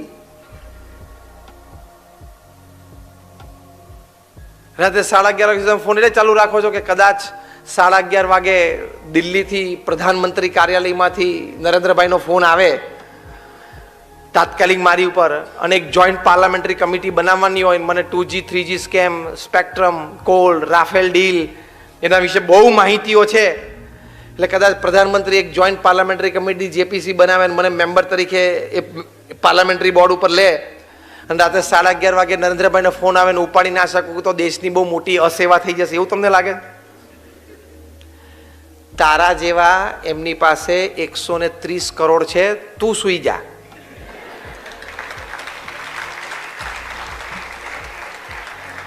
તારા જેવા દિલ્હીથી એમની પાસે 130 કરોડ છે, 130 કરોડ ઇન્ડિયન્સ છે whom he could call and connect. તું સુઈ જા, તું એટલી બધી ચિંતા ના કરે.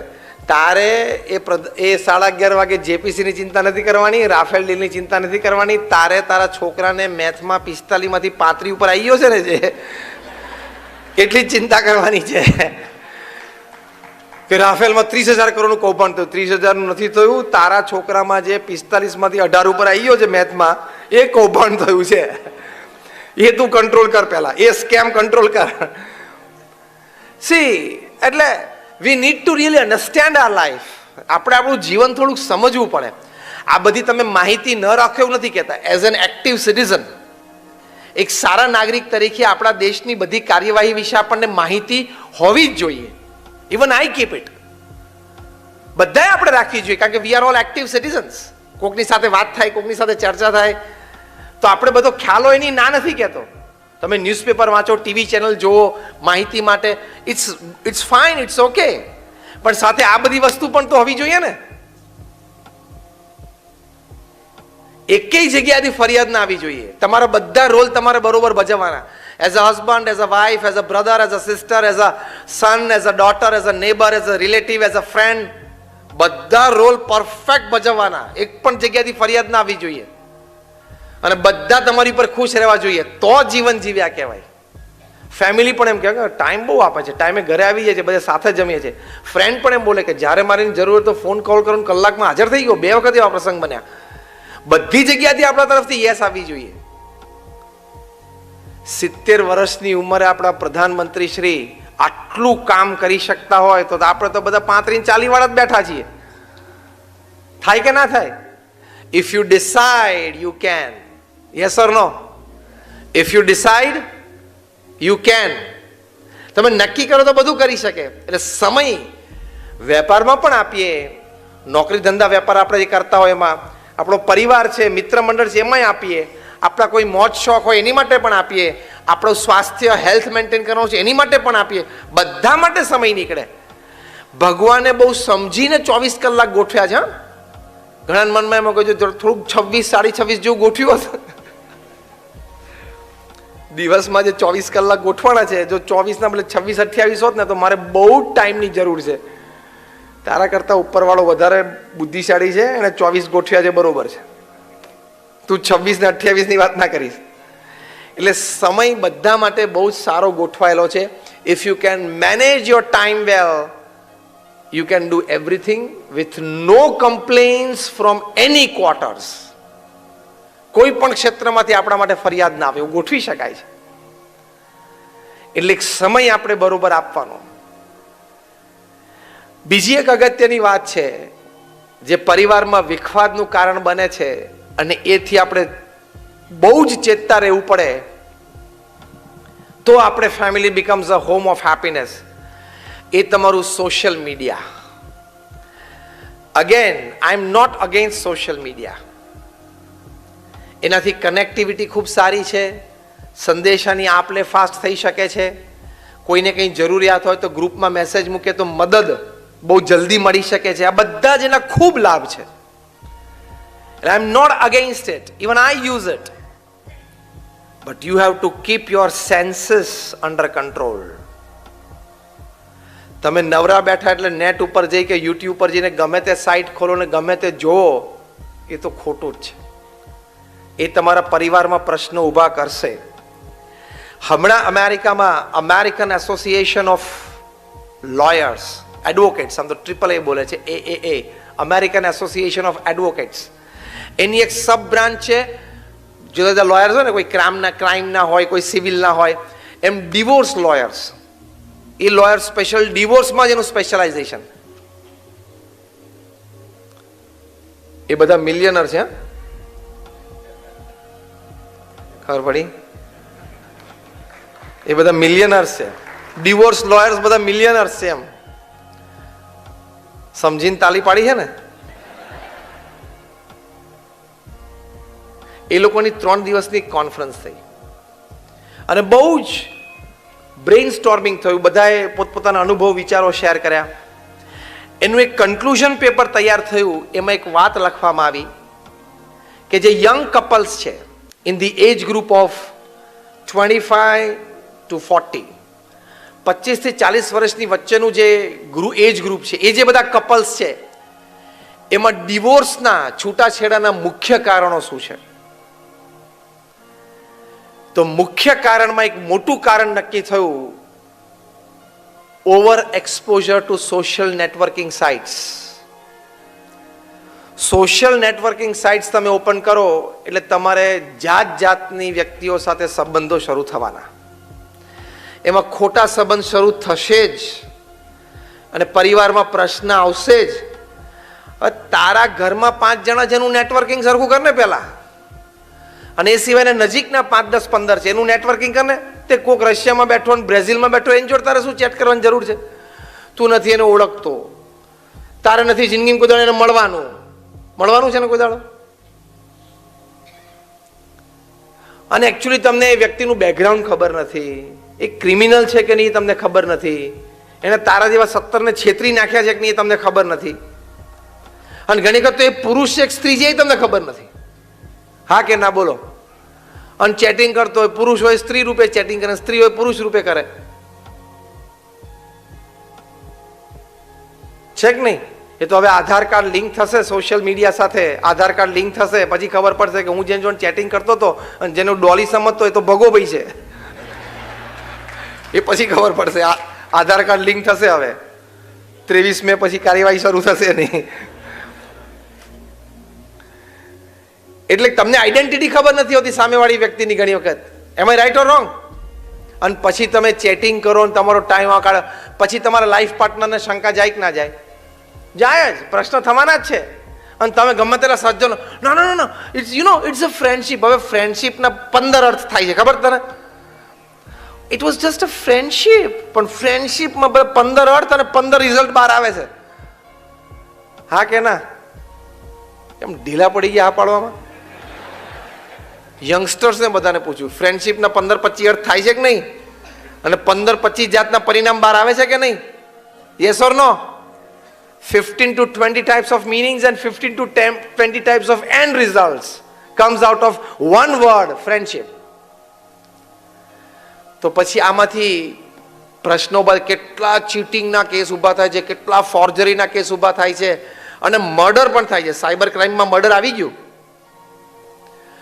તો તારે શું જરૂર છે પણ અહીંથી બેઠા બેઠા રશિયામાં બ્રાઝિલમાં વાતો કરવાની? તારે નથી 2-5-15 સારા મિત્રો, તારા પરિવારજન 2-5 નથી, એમાં ટાઈમ કાઢ ને જેની જોડે તારે રહેવાનું છે. એટલે સોશિયલ નેટવર્કિંગ સાઇટ તો તમારે કોઈ દિવસ ઓપન કરવાની જ નહીં. આ હું તમને ગોલ્ડન સલાહ આપું છું. એમાં પરણેલા હોય ને એ તો કરતા જ નહીં. નહીં તો ક્યાંક જો ખોટું કનેક્શન ચાલુ થઈ ગયું ને તો રિલેશનશિપ બધી તૂટી જશે, પરિવાર બધો વિખવાદમાં આવી જશે. અને પછી કે એટલું સ્ટ્રેસ રહેશે સ્વામી બોલો આઈ વોઝ ઇનોસન્ટ. પણ but even when you are innocent, you put your finger inside the plug, electricity doesn't know you are innocent. તમે કહો મેં તો ભોળા ભાવે પ્લગ માંગણી નાખી, પણ તે ભોળા ભાવે નાખી, પણ ઇલેક્ટ્રિશિયન ક્યાં ખબર છે કે તે ભોળા ભાવે નાખી છે? એ તો તને ચોટાડી જ દેશે. એમ કે મેં તો એમને સ્વામી આમ સોશિયલ નેટવર્કિંગ કરતો હતો, પણ એમાં લાગી ગયું તો લાગી ગયું, પછી પતી ગયું. લાગી ગયું એટલે પતી ગયું. એટલે એની આપણને કોઈ જરૂર નથી. આ અમેરિકન એસોસિએશન ઓફ એડવોકેટ્સે કહ્યું કે one of the biggest reasons for divorce in young couples in the age group of 25 to 40 is overexposure to social networking sites. એટલે આનું ખૂબ ધ્યાન રાખજો, નહીં તો આ family the home of happiness એના બદલે ફેમિલી ધ હોમ ઓફ વરી એવું થઈ જશે. એટલે એનું પણ આપણે અત્યંત ધ્યાન રાખવાનું. પ્રમુખ સ્વામી મહારાજ તો આ વાત બહુ જ વખત કરતા, કારણ કે એમના વિશાળ અનુભવ પરથી આ વાત કરતા. એમની દેશી ભાષામાં એક સરસ શબ્દ એ બોલતા, એક વાક્ય બોલતા, એમાં આ અર્થ સમાયેલો હતો. એ પોતે કહેતા, બે વાક્યો એ બોલતા, સ્વામી કે દૂરદર્શનનું નામ જ એ છે કે દૂરથી દર્શન, નજીક જ નહીં. એ વખતે તો બધી ટીવી ચેનલ્સ બીજી શરૂ નહોતી થઈ. અને બીજી એ વાત કરતા કે ઈમેલ એટલે ઈ-મેલ, નહીં તો ખોટો ભરાઈ જાય છે. એટલે વર્ક સંબંધી હોય, ઓફિસ સંબંધી હોય, કમ્યુનિકેશન એ કરવું, એમાં ના નહીં, પણ ખોટી જગ્યાએ આમાંથી જ ભરાઈ જવાય છે. પ્રમુખ સ્વામી મહારાજ એ કહેતા, એમને એક વખત ઇન્ટરવ્યુમાં અમેરિકામાં પૂછ્યું કે ઇન્ટરનેટ ને કમ્પ્યુટર છે એ આશીર્વાદ રૂપ છે કે શ્રાપ છે? પ્રમુખ સ્વામી મહારાજે બહુ જ સુંદર ઉત્તર આપેલો કે વિવેકથી વાપરે તો આશીર્વાદ છે, વિવેક ચૂકે તો શ્રાપ છે. આ પ્રમુખ સ્વામી મહારાજે એમના વિશાળ અનુભવ અને શાણપણામાંથી આ વાત કરેલી કે આ બધી મોડર્ન ટેકનોલોજી અને ગેજેટ્સ એની વાપરવાની ના નથી, એ બધું આપણા ઉપયોગ માટે ખૂબ સારું છે, પણ જો વિવેક રાખીએ તો, વિવેક ચોકી જઈએ તો એ ભારે શસ્ત્ર છે. A knife can operate upon a person and the same knife can kill the person. Murder પણ કરી શકે ને. આ ડોક્ટર બેઠા છે એ પણ નાઇફનો ઉપયોગ રોજ કરે જ છે, પણ એ ચપ્પુનો ઉપયોગ ડોક્ટર કરે એમાં કોક માણસ બચી જાય અને કોક માણસને દર્દ હોય, કંઈક ઓપરેશન દર્દ હોય, ગાંઠ હોય તો સુખ થઈ જાય, એ દુઃખ એનું નીકળી જાય. એના એ જ ચપ્પુ કોક બીજાના અભણના હાથમાં હોય તો સ્ટેબિંગ કરે તો મારી નાખે માણસને. એટલે શસ્ત્ર એકનું એક જ છે, પણ તમને વિવેકથી, ભણતરથી ડોક્ટર વાપરે, ભણીને ભણતર રૂપે ચપ્પુને વાપરે તો લોકોને સુખ આપી શકે એ જ ચપ્પુથી. અને ભણ્યા વિના, વિચાર વિના, વિવેક વિના એનું એક ચપ્પુ વાપરે તો એ દુઃખી થાય, સામેવાળાને દુઃખી કરે. એટલે શસ્ત્ર તો એનું એ જ છે, it depends upon your wisdom. એમ કમ્પ્યુટર કે નેટ કે મોબાઈલ ફોન બધું સારું છે, ખૂબ ઉપયોગી છે, પણ જો વિવેક હોય તો એ તમે વિઝડમ ચૂકી જાઓ તો that can be it proves very dangerous. જબરજસ્ત ડેન્જરસ વસ્તુ છે. એટલે એ પણ આપણે પરિવારમાં, તમે રાત્રે શાંતિથી સાથે જમવા બેઠા હો, પરિવાર સાથે જ જમવા બેઠા હો, તમારા જમણા હાથમાં કોળિયો હોય છે અને તમારા ડાબા હાથમાં શું હોય છે? બધાને ખબર છે. કેવી રીતે ખબર પડી કે હું બોલ્યો નહીં તોય? અનુભવ બરોબર ને? આ જમણા હાથે કોળિયો જમતા હોય અને ડાબા હાથે બધાને બોલે. પછી આમાં ફેમિલી ડિનર ઉપર બધા સાથે બેઠા તો જમતા જમતા. My simple question is somebody sitting miles away is more important to you than your blood relation just 2 feet away? તમારી માટે અગત્યનું કોણ છે? કોક વ્યક્તિ 100 માઇલ દૂર બેઠી છે અત્યારે, એ અગત્યની છે કે અત્યારે ભોજન વખતે તમારા પરિવારજન જેની સાથે તમારે લોહીનો સંબંધ છે 2 ફૂટ દૂર બેઠી છે એ અગત્યની છે? અગત્યનું શું છે? બોલો જોશથી, ફરી વખત. તો તમારે બધાએ આજે એક નિયમ લઈને જવાનું કે જમતી વખતે તમારે બધાએ ફોન બાજુ પર મૂકી દેવાનો.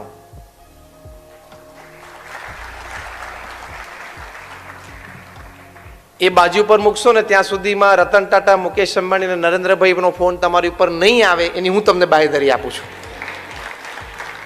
નહીં આવે, હા, ચિંતા ના કરતા. મુકેશભાઈનો નહીં આવે, રતનભાઈનો નહીં આવે, નરેન્દ્રભાઈનો નહીં આવે.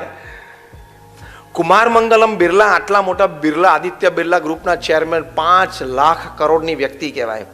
Kumar Mangalam Birla, from salt two software they make everything. એમના અને એમના ધર્મપત્નીનો ઇન્ટરવ્યુ ટાઈમ્સ ઓફ ઇન્ડિયા લીધેલો. એમને પૂછ્યું કે તમે ટાઈમ કેવી રીતે મેનેજ કરો છો? સમય, પરિવાર સાથે, travelling time, office time, meeting time. Kumar Mangalam બિરલાના ધર્મપત્ની એમણે ઇન્ટરવ્યુમાં કીધું, હજી ટાઈમ્સ ઓફ ઇન્ડિયાનું કટિંગ છે મારી પાસે.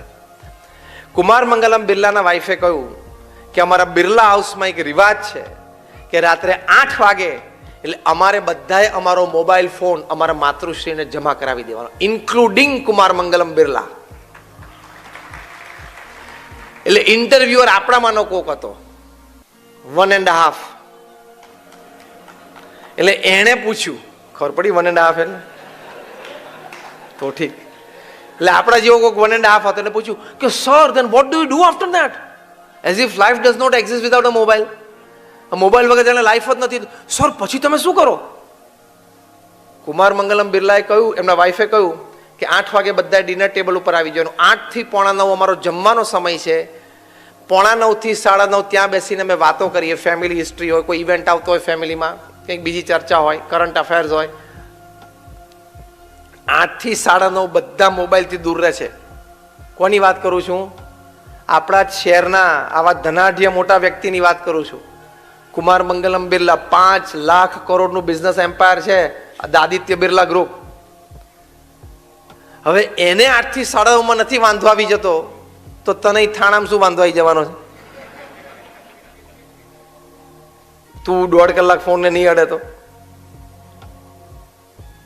પણ આપણે એટલા બધાની જોડે અટેચ થઈ ગયા છે. એટલે આ નિયમ આવા મહા મોટા પરિવાર 9:30 વાગે બધાને મોબાઈલ એના માતૃશ્રી પાછો આપે.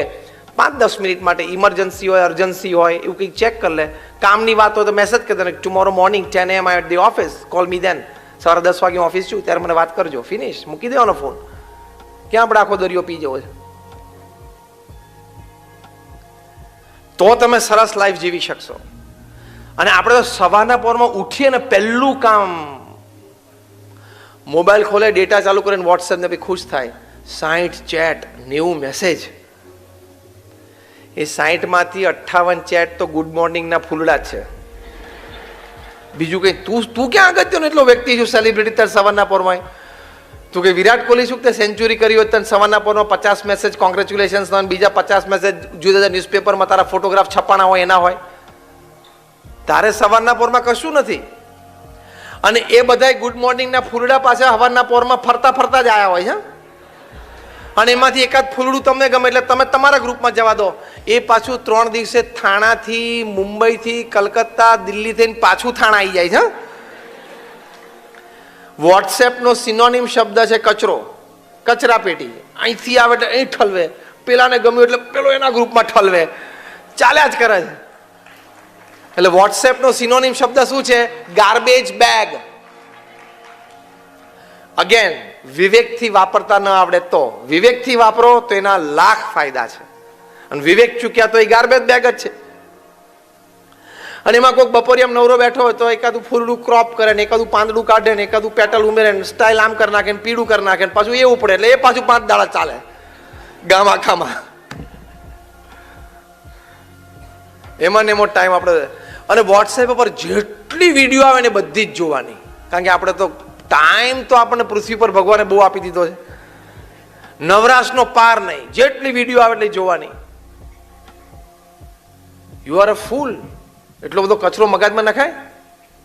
હું જ્યારે કોર્પોરેટ્સને વાત કરું છું, આ પ્રોફેશનલ્સને, ચાર્ટર્ડ એકાઉન્ટન્ટ્સ, ડોક્ટર્સ, એન્જિનિયર્સને વાત કરું, I tell them what is sugar to a diabetic patient is loads of information to human mind. Diabetes જેને હોય એને તમે આટલી બધી ખાંડ મોઢામાં મૂકીને ખવડાવી દો તેની શું હાલત થાય? એમ આટલી બધી ઇન્ફોર્મેશન, તમે અયોગ્ય ઇન્ફોર્મેશન, ન જોઈતી એવી માહિતી મગજમાં સવારથી નાખ નાખ કરો. અને બધી વાતમાં ચર્ચા. Virat Kohli outside the off stump ball જતો હતો, ત્યાં રમવા જવાય જ નહીં, આઉટ જ થઈ જાય ને.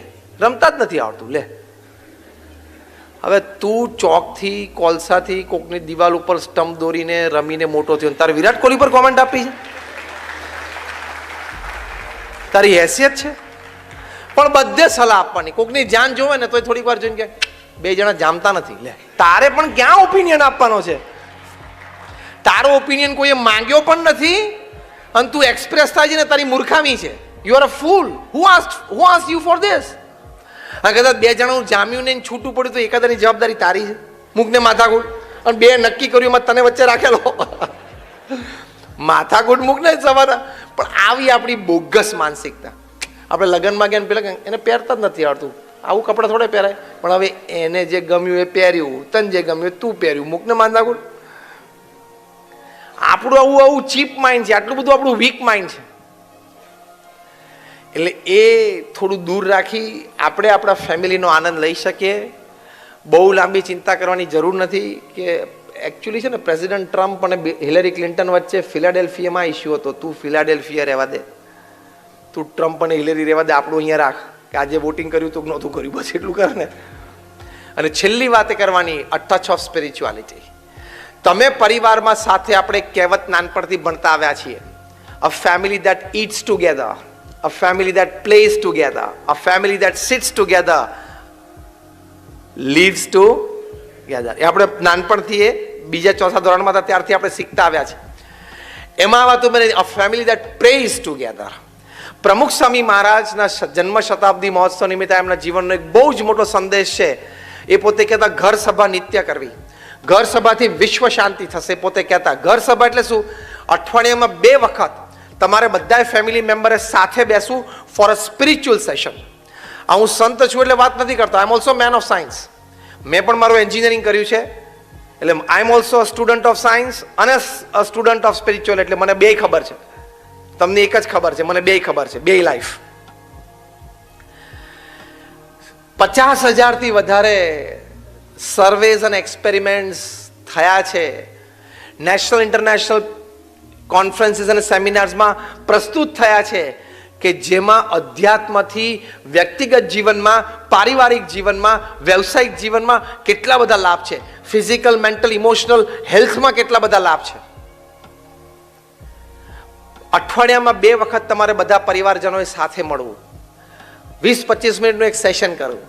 એમાં પ્રથમ 5 મિનિટ તમે જે પણ ભગવાનમાં માનતા હોય ભગવાનનું નામ સ્મરણ કરવું.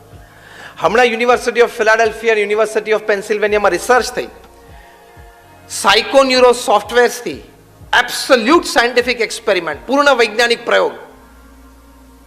સાયકોન્યુરો સોફ્ટવેર્સથી જે વખતે તમે ભગવાનનું નામ સ્મરણ કરતા હો એ વખતે તમારા બોડીના હાર્મોન્સ, એનું બધું સિક્રીશન, એ બધા ગ્લેન્ડ્સ પ્રમાણે ચેક થઈ અને એ લોકો નિષ્કર્ષ ઉપર આવ્યા કે તમે ભગવાનના નામ સ્મરણથી તમારી યાદ શક્તિ વધે છે, તમારો વિલ પાવર વધે છે, તમારો કોન્ફિડન્સ લેવલ વધે છે, તમારી બફર કેપેસિટી એટલે કે શોક એબ્ઝોર્પ્શન કેપેસિટી એટલે દુઃખ સહન કરવાની શક્તિ વધે છે, અને તમારી રોગ પ્રતિકારક શક્તિ એ પણ વધે છે. આટલા લાભ છે નામ સ્મરણથી. તમે અત્યારે પણ યુનિવર્સિટી ઓફ ફિલાડેલ્ફિયાની વેબસાઇટ ઉપર જજો, તમને રિપોર્ટ મળશે. ડોક્ટર એન્ડ્રયુ ન્યુબર્ગ અને ડોક્ટર H.G. કોઈંગ, એમણે આ રિસર્ચ કરી છે. સાયન્ટિફિક છે, એબ્સોલ્યુટલી સાયન્ટિફિક. આવા તો મારી પાસે 500 વાતો છે, જે આપણા અધ્યાત્મની વાતો છે બધી સાચી છે. એટલે 5 મિનિટ ભગવાનનું નામ સ્મરણ, પછી 10 મિનિટ આપણા કોઈ સદગ્રંથ વાંચવાના, રામાયણ હોય, મહાભારત હોય, પ્રમુખ સ્વામી મહારાજ જેવા મહાન સંતનું જીવન ચરિત્ર હોય. તમારે જે પણ શીખવું હશે, જે પણ સમજવું હશે, એવા મહાન ગ્રંથોમાંથી તમને માર્ગદર્શન મળશે જ. અહીંયા તમે બેઠા છો એટલા નહીં, 7 અબજની વસ્તીમાં કોઈ વ્યક્તિ પૃથ્વી પર એવી નથી કે જેના જીવનનો કોઈ પણ પ્રસંગ રામાયણ કે મહાભારતમાં ના હોય. આઈ ચેલેન્જ એન્ડ ગેરંટી. તમે જોજો, તમારા જીવનનો કોઈ પણ પ્રસંગ તમે પિકઅપ કરજો, એ રામાયણ કે મહાભારતમાં ક્યાંક બન્યો જ હશે. તમને સીધું કાઉન્સેલિંગ મળી જાય જો બરોબર વાંચ્યું હોય તો, કે આમાં મારે કેવી રીતે રહેવાનું, કેવી રીતે વર્તવાનું, કેવી રીતે વિચારવાનું. એટલીસ્ટ કંઈ ઘરમાં પ્રશ્ન ઊભો થાય તમને એટલી તો ખબર પડે કે મારો રોલ શું છે આ પ્રશ્નમાં. કે આ પ્રશ્ન જે ઊભો થયો ઘરમાં, એમાં હું રામ છું, કૈકેયી છું, દશરથ છું કે મંથરા છું, એટલી તો ખબર પડે તમને. મેનેજમેન્ટની દ્રષ્ટિએ, સોશિયલ રિલેશનશિપ અને હેલ્થની દ્રષ્ટિએ એવું કહે છે કે the moment you know your role in the problem is half solved.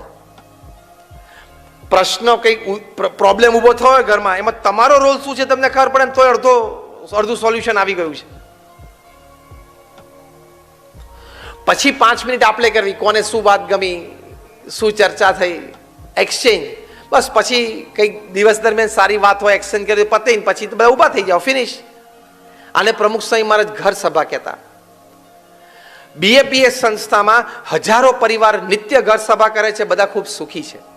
આ બધા પરિવારોમાં કંઈક સાસુ વહુના પ્રશ્નો હતા, વિખવાદ હતા, એ બધા દૂર થયા. બાપ દીકરા વચ્ચે ધંધામાં કંઈક વિખવાદ હતો, નિર્ણય સંબંધી, એ બધા દૂર થયા. ભાઈ ભાઈ વચ્ચે કંઈક નાના મોટા પ્રશ્ન હતા, એ બધા ડિઝોલ્વ થઈ ગયા. એવા હજારો પ્રસંગો બન્યા છે. આ પુસ્તક ઘર સભા એ અમારી સંસ્થા દ્વારા પ્રકાશિત થયું છે. એમાં જે તે વ્યક્તિની પરમિશન લઈને નામ, પ્રસંગ વ્યવસ્થિત લખાયેલા છે. તો પ્રમુખ સ્વામી જેવા મહાન સંતના અનુભવ પરથી આ વાત કરે છે, વાત સાચી છે. તમે આજે અહીંયા આવ્યા છો ને, તો મારે તમને એક સારી વાત આપવી છે. અમે તો કંઈ પૈસા લઈને બોલતા નથી. હું તો 26 વર્ષથી બોલું છું. BAPSના કોઈ પણ સંત, we don't have money, we don't keep money, we don't touch money. બરોબર છે ને? અમે તો નિસ્વાર્થ સેવા ભાવનાથી બોલીએ છીએ. એટલે અહીંયા હું બોલું છું કે મેં 1 રૂપિયો ચાર્જ નથી કર્યો. હવે તમારા સારા માટે અમે કહીએ છીએ. બાકી અમે અત્યારે મંદિરમાં શાંતિથી બેઠા હોય તો દાદરમાં મોટું 12 માળનું બિલ્ડિંગ છે, ઉપર બેસીને હિંચકા ખાઈને તો કોઈ પૂછે એમ નથી. આ તો તમારા સારા માટે અમે વાત કરીએ છીએ. For your good, for your happiness, for a wonderful your family life. બાકી અમને કોઈ સ્વાર્થ નથી. તમે આ પ્રયોગ કરજો. તમે આજે અહીંયા આવ્યા છો ને તમને એક આ સાચી ને સારી વાત જાણવા મળી છે, તો તમે આ પ્રયોગ કરજો, ઘરે ટ્રાય કરજો. 6 મહિના ટ્રાય કરજો. ના મળે તો ગમે ત્યારે 6 મહિના પછી આપણે મળશું, તમે પાછા આપી દો. તે સ્વામી તમે ખોટું શીખવાડી દો, આમાં કંઈ મજા ના આવી. એવું નહીં થાય. જેમ પેલા બિઝનેસ પ્રોડક્ટમાં પણ ISO સ્ટાન્ડર્ડ હોય ને, અમારું પણ ISO છે. આ એટલે નહીં વાંધો આવે. It's a perfect product. બાર બિઝનેસમાં ISO પ્રોડક્ટ છે ને, ઇન્ટરનેશનલ સ્ટાન્ડર્ડ ઓર્ગેનાઇઝેશન, એમાં અમારું પણ ISO છે, ઇન્ટરનેશનલ સ્પિરિચ્યુઅલ ઓર્ગેનાઇઝેશન. એટલે અમારી પણ સ્ટાન્ડર્ડ પ્રોડક્ટ છે ઘર સભા.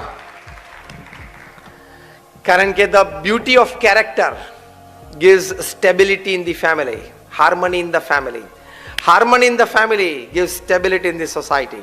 Stabilized societies come together to give law and order in the nation. Law and order in the nation brings world peace. A connection છે આખું. એટલે એ આ ઘર સભા ઇમ્પોર્ટન્ટ ફેક્ટર છે. યુનિવર્સિટી ઓફ કોલંબિયામાં રિસર્ચ થઈ. સાંભળજો, આ બધી જ વાત હું બોલું છું ને સાયન્ટિફિક અને લોજિકલ છે. તમે એમ નહીં રાખવાનું કે આંધળી શ્રદ્ધાથી હું બોલું છું. યુનિવર્સિટી ઓફ કોલંબિયામાં રિસર્ચ થઈ કે if a family sits together for a religious rites and rituals, પ્રાર્થના માટે કે કોઈ પણ ધાર્મિક વિધિ વિધાન માટે જો પરિવારજન બધા સાથે બેસે અને કંઈક ધાર્મિક વિધિ વિધાન સાથે કરે, તેનો લાભ શું છે? યુનિવર્સિટી ઓફ કોલંબિયાની વેબસાઇટ ઉપર તમે વાંચી શકો છો. એમાં લખ્યું છે કે નિત્ય ધાર્મિક વિધિ વિધાન જે પણ સંપ્રદાય ધર્મમાં આપણે માનતા હોય, પણ સાથે બેસીને કંઈક થાય પરિવારજનો દ્વારા, તેના લાભમાં પહેલું લખ્યું કે પરિવારજનોને એકબીજા માટે ટોલરન્સ અને એક્સેપ્ટન્સની ભાવના વધે છે. આ હોમ ઓફ હેપીનેસ થયું કે નહીં? બીજું લખ્યું કે એ પરિવારના સંતાનોમાં એકેડેમિક રિઝલ્ટ સુધરે છે. તો આ પણ હોમ ઓફ હેપીનેસ થયું કે નહીં? ત્રીજું લખ્યું કે એવા પરિવારજનોનું સ્વાસ્થ્ય વધારે સારું રહે છે. તો આ પણ હોમ ઓફ હેપીનેસ થયું કે નહીં? આવા બધા 10, 15, 25 ફાયદા લખ્યા છે. માટે આટલું 1-2 પ્રયોગ તમે કરજો, લાભ ખૂબ થશે. તમારા લાભાર્થે વાત કરી છે. તો family the home of happiness, એટલે પરિવાર એ આપણા સુખનું સરનામું છે. ત્યાંથી આપણને મેક્સિમમ જોય મળે છે. દૂરથી વાંસ અને શેરડી બે સરખી લાગે, પણ વાંસને ચાવો તો દાંત તૂટે અને શેરડીને ચાવો તો રસ મળે. એમ બહાર ગમે તેટલું સુખ હોય, હોટલ કે રેસ્ટોરન્ટ કે ડિસ્કોથી કે ડિનર કે રેસ્ટોરન્ટ કે friends, fame, prosperity, money, office, project, એ બધામાં પણ સુખ રહ્યું છે. પણ એ બધા કરતાં 100 ગણું સુખ ફેમિલી લાઈફમાં રહેલું છે. એ આપ સૌ સારી રીતે માણી શકો, એ ભગવાન સ્વામિનારાયણના ચરણોમાં પ્રાર્થના. Thank you very much. My prayers for all of you. જય સ્વામિનારાયણ.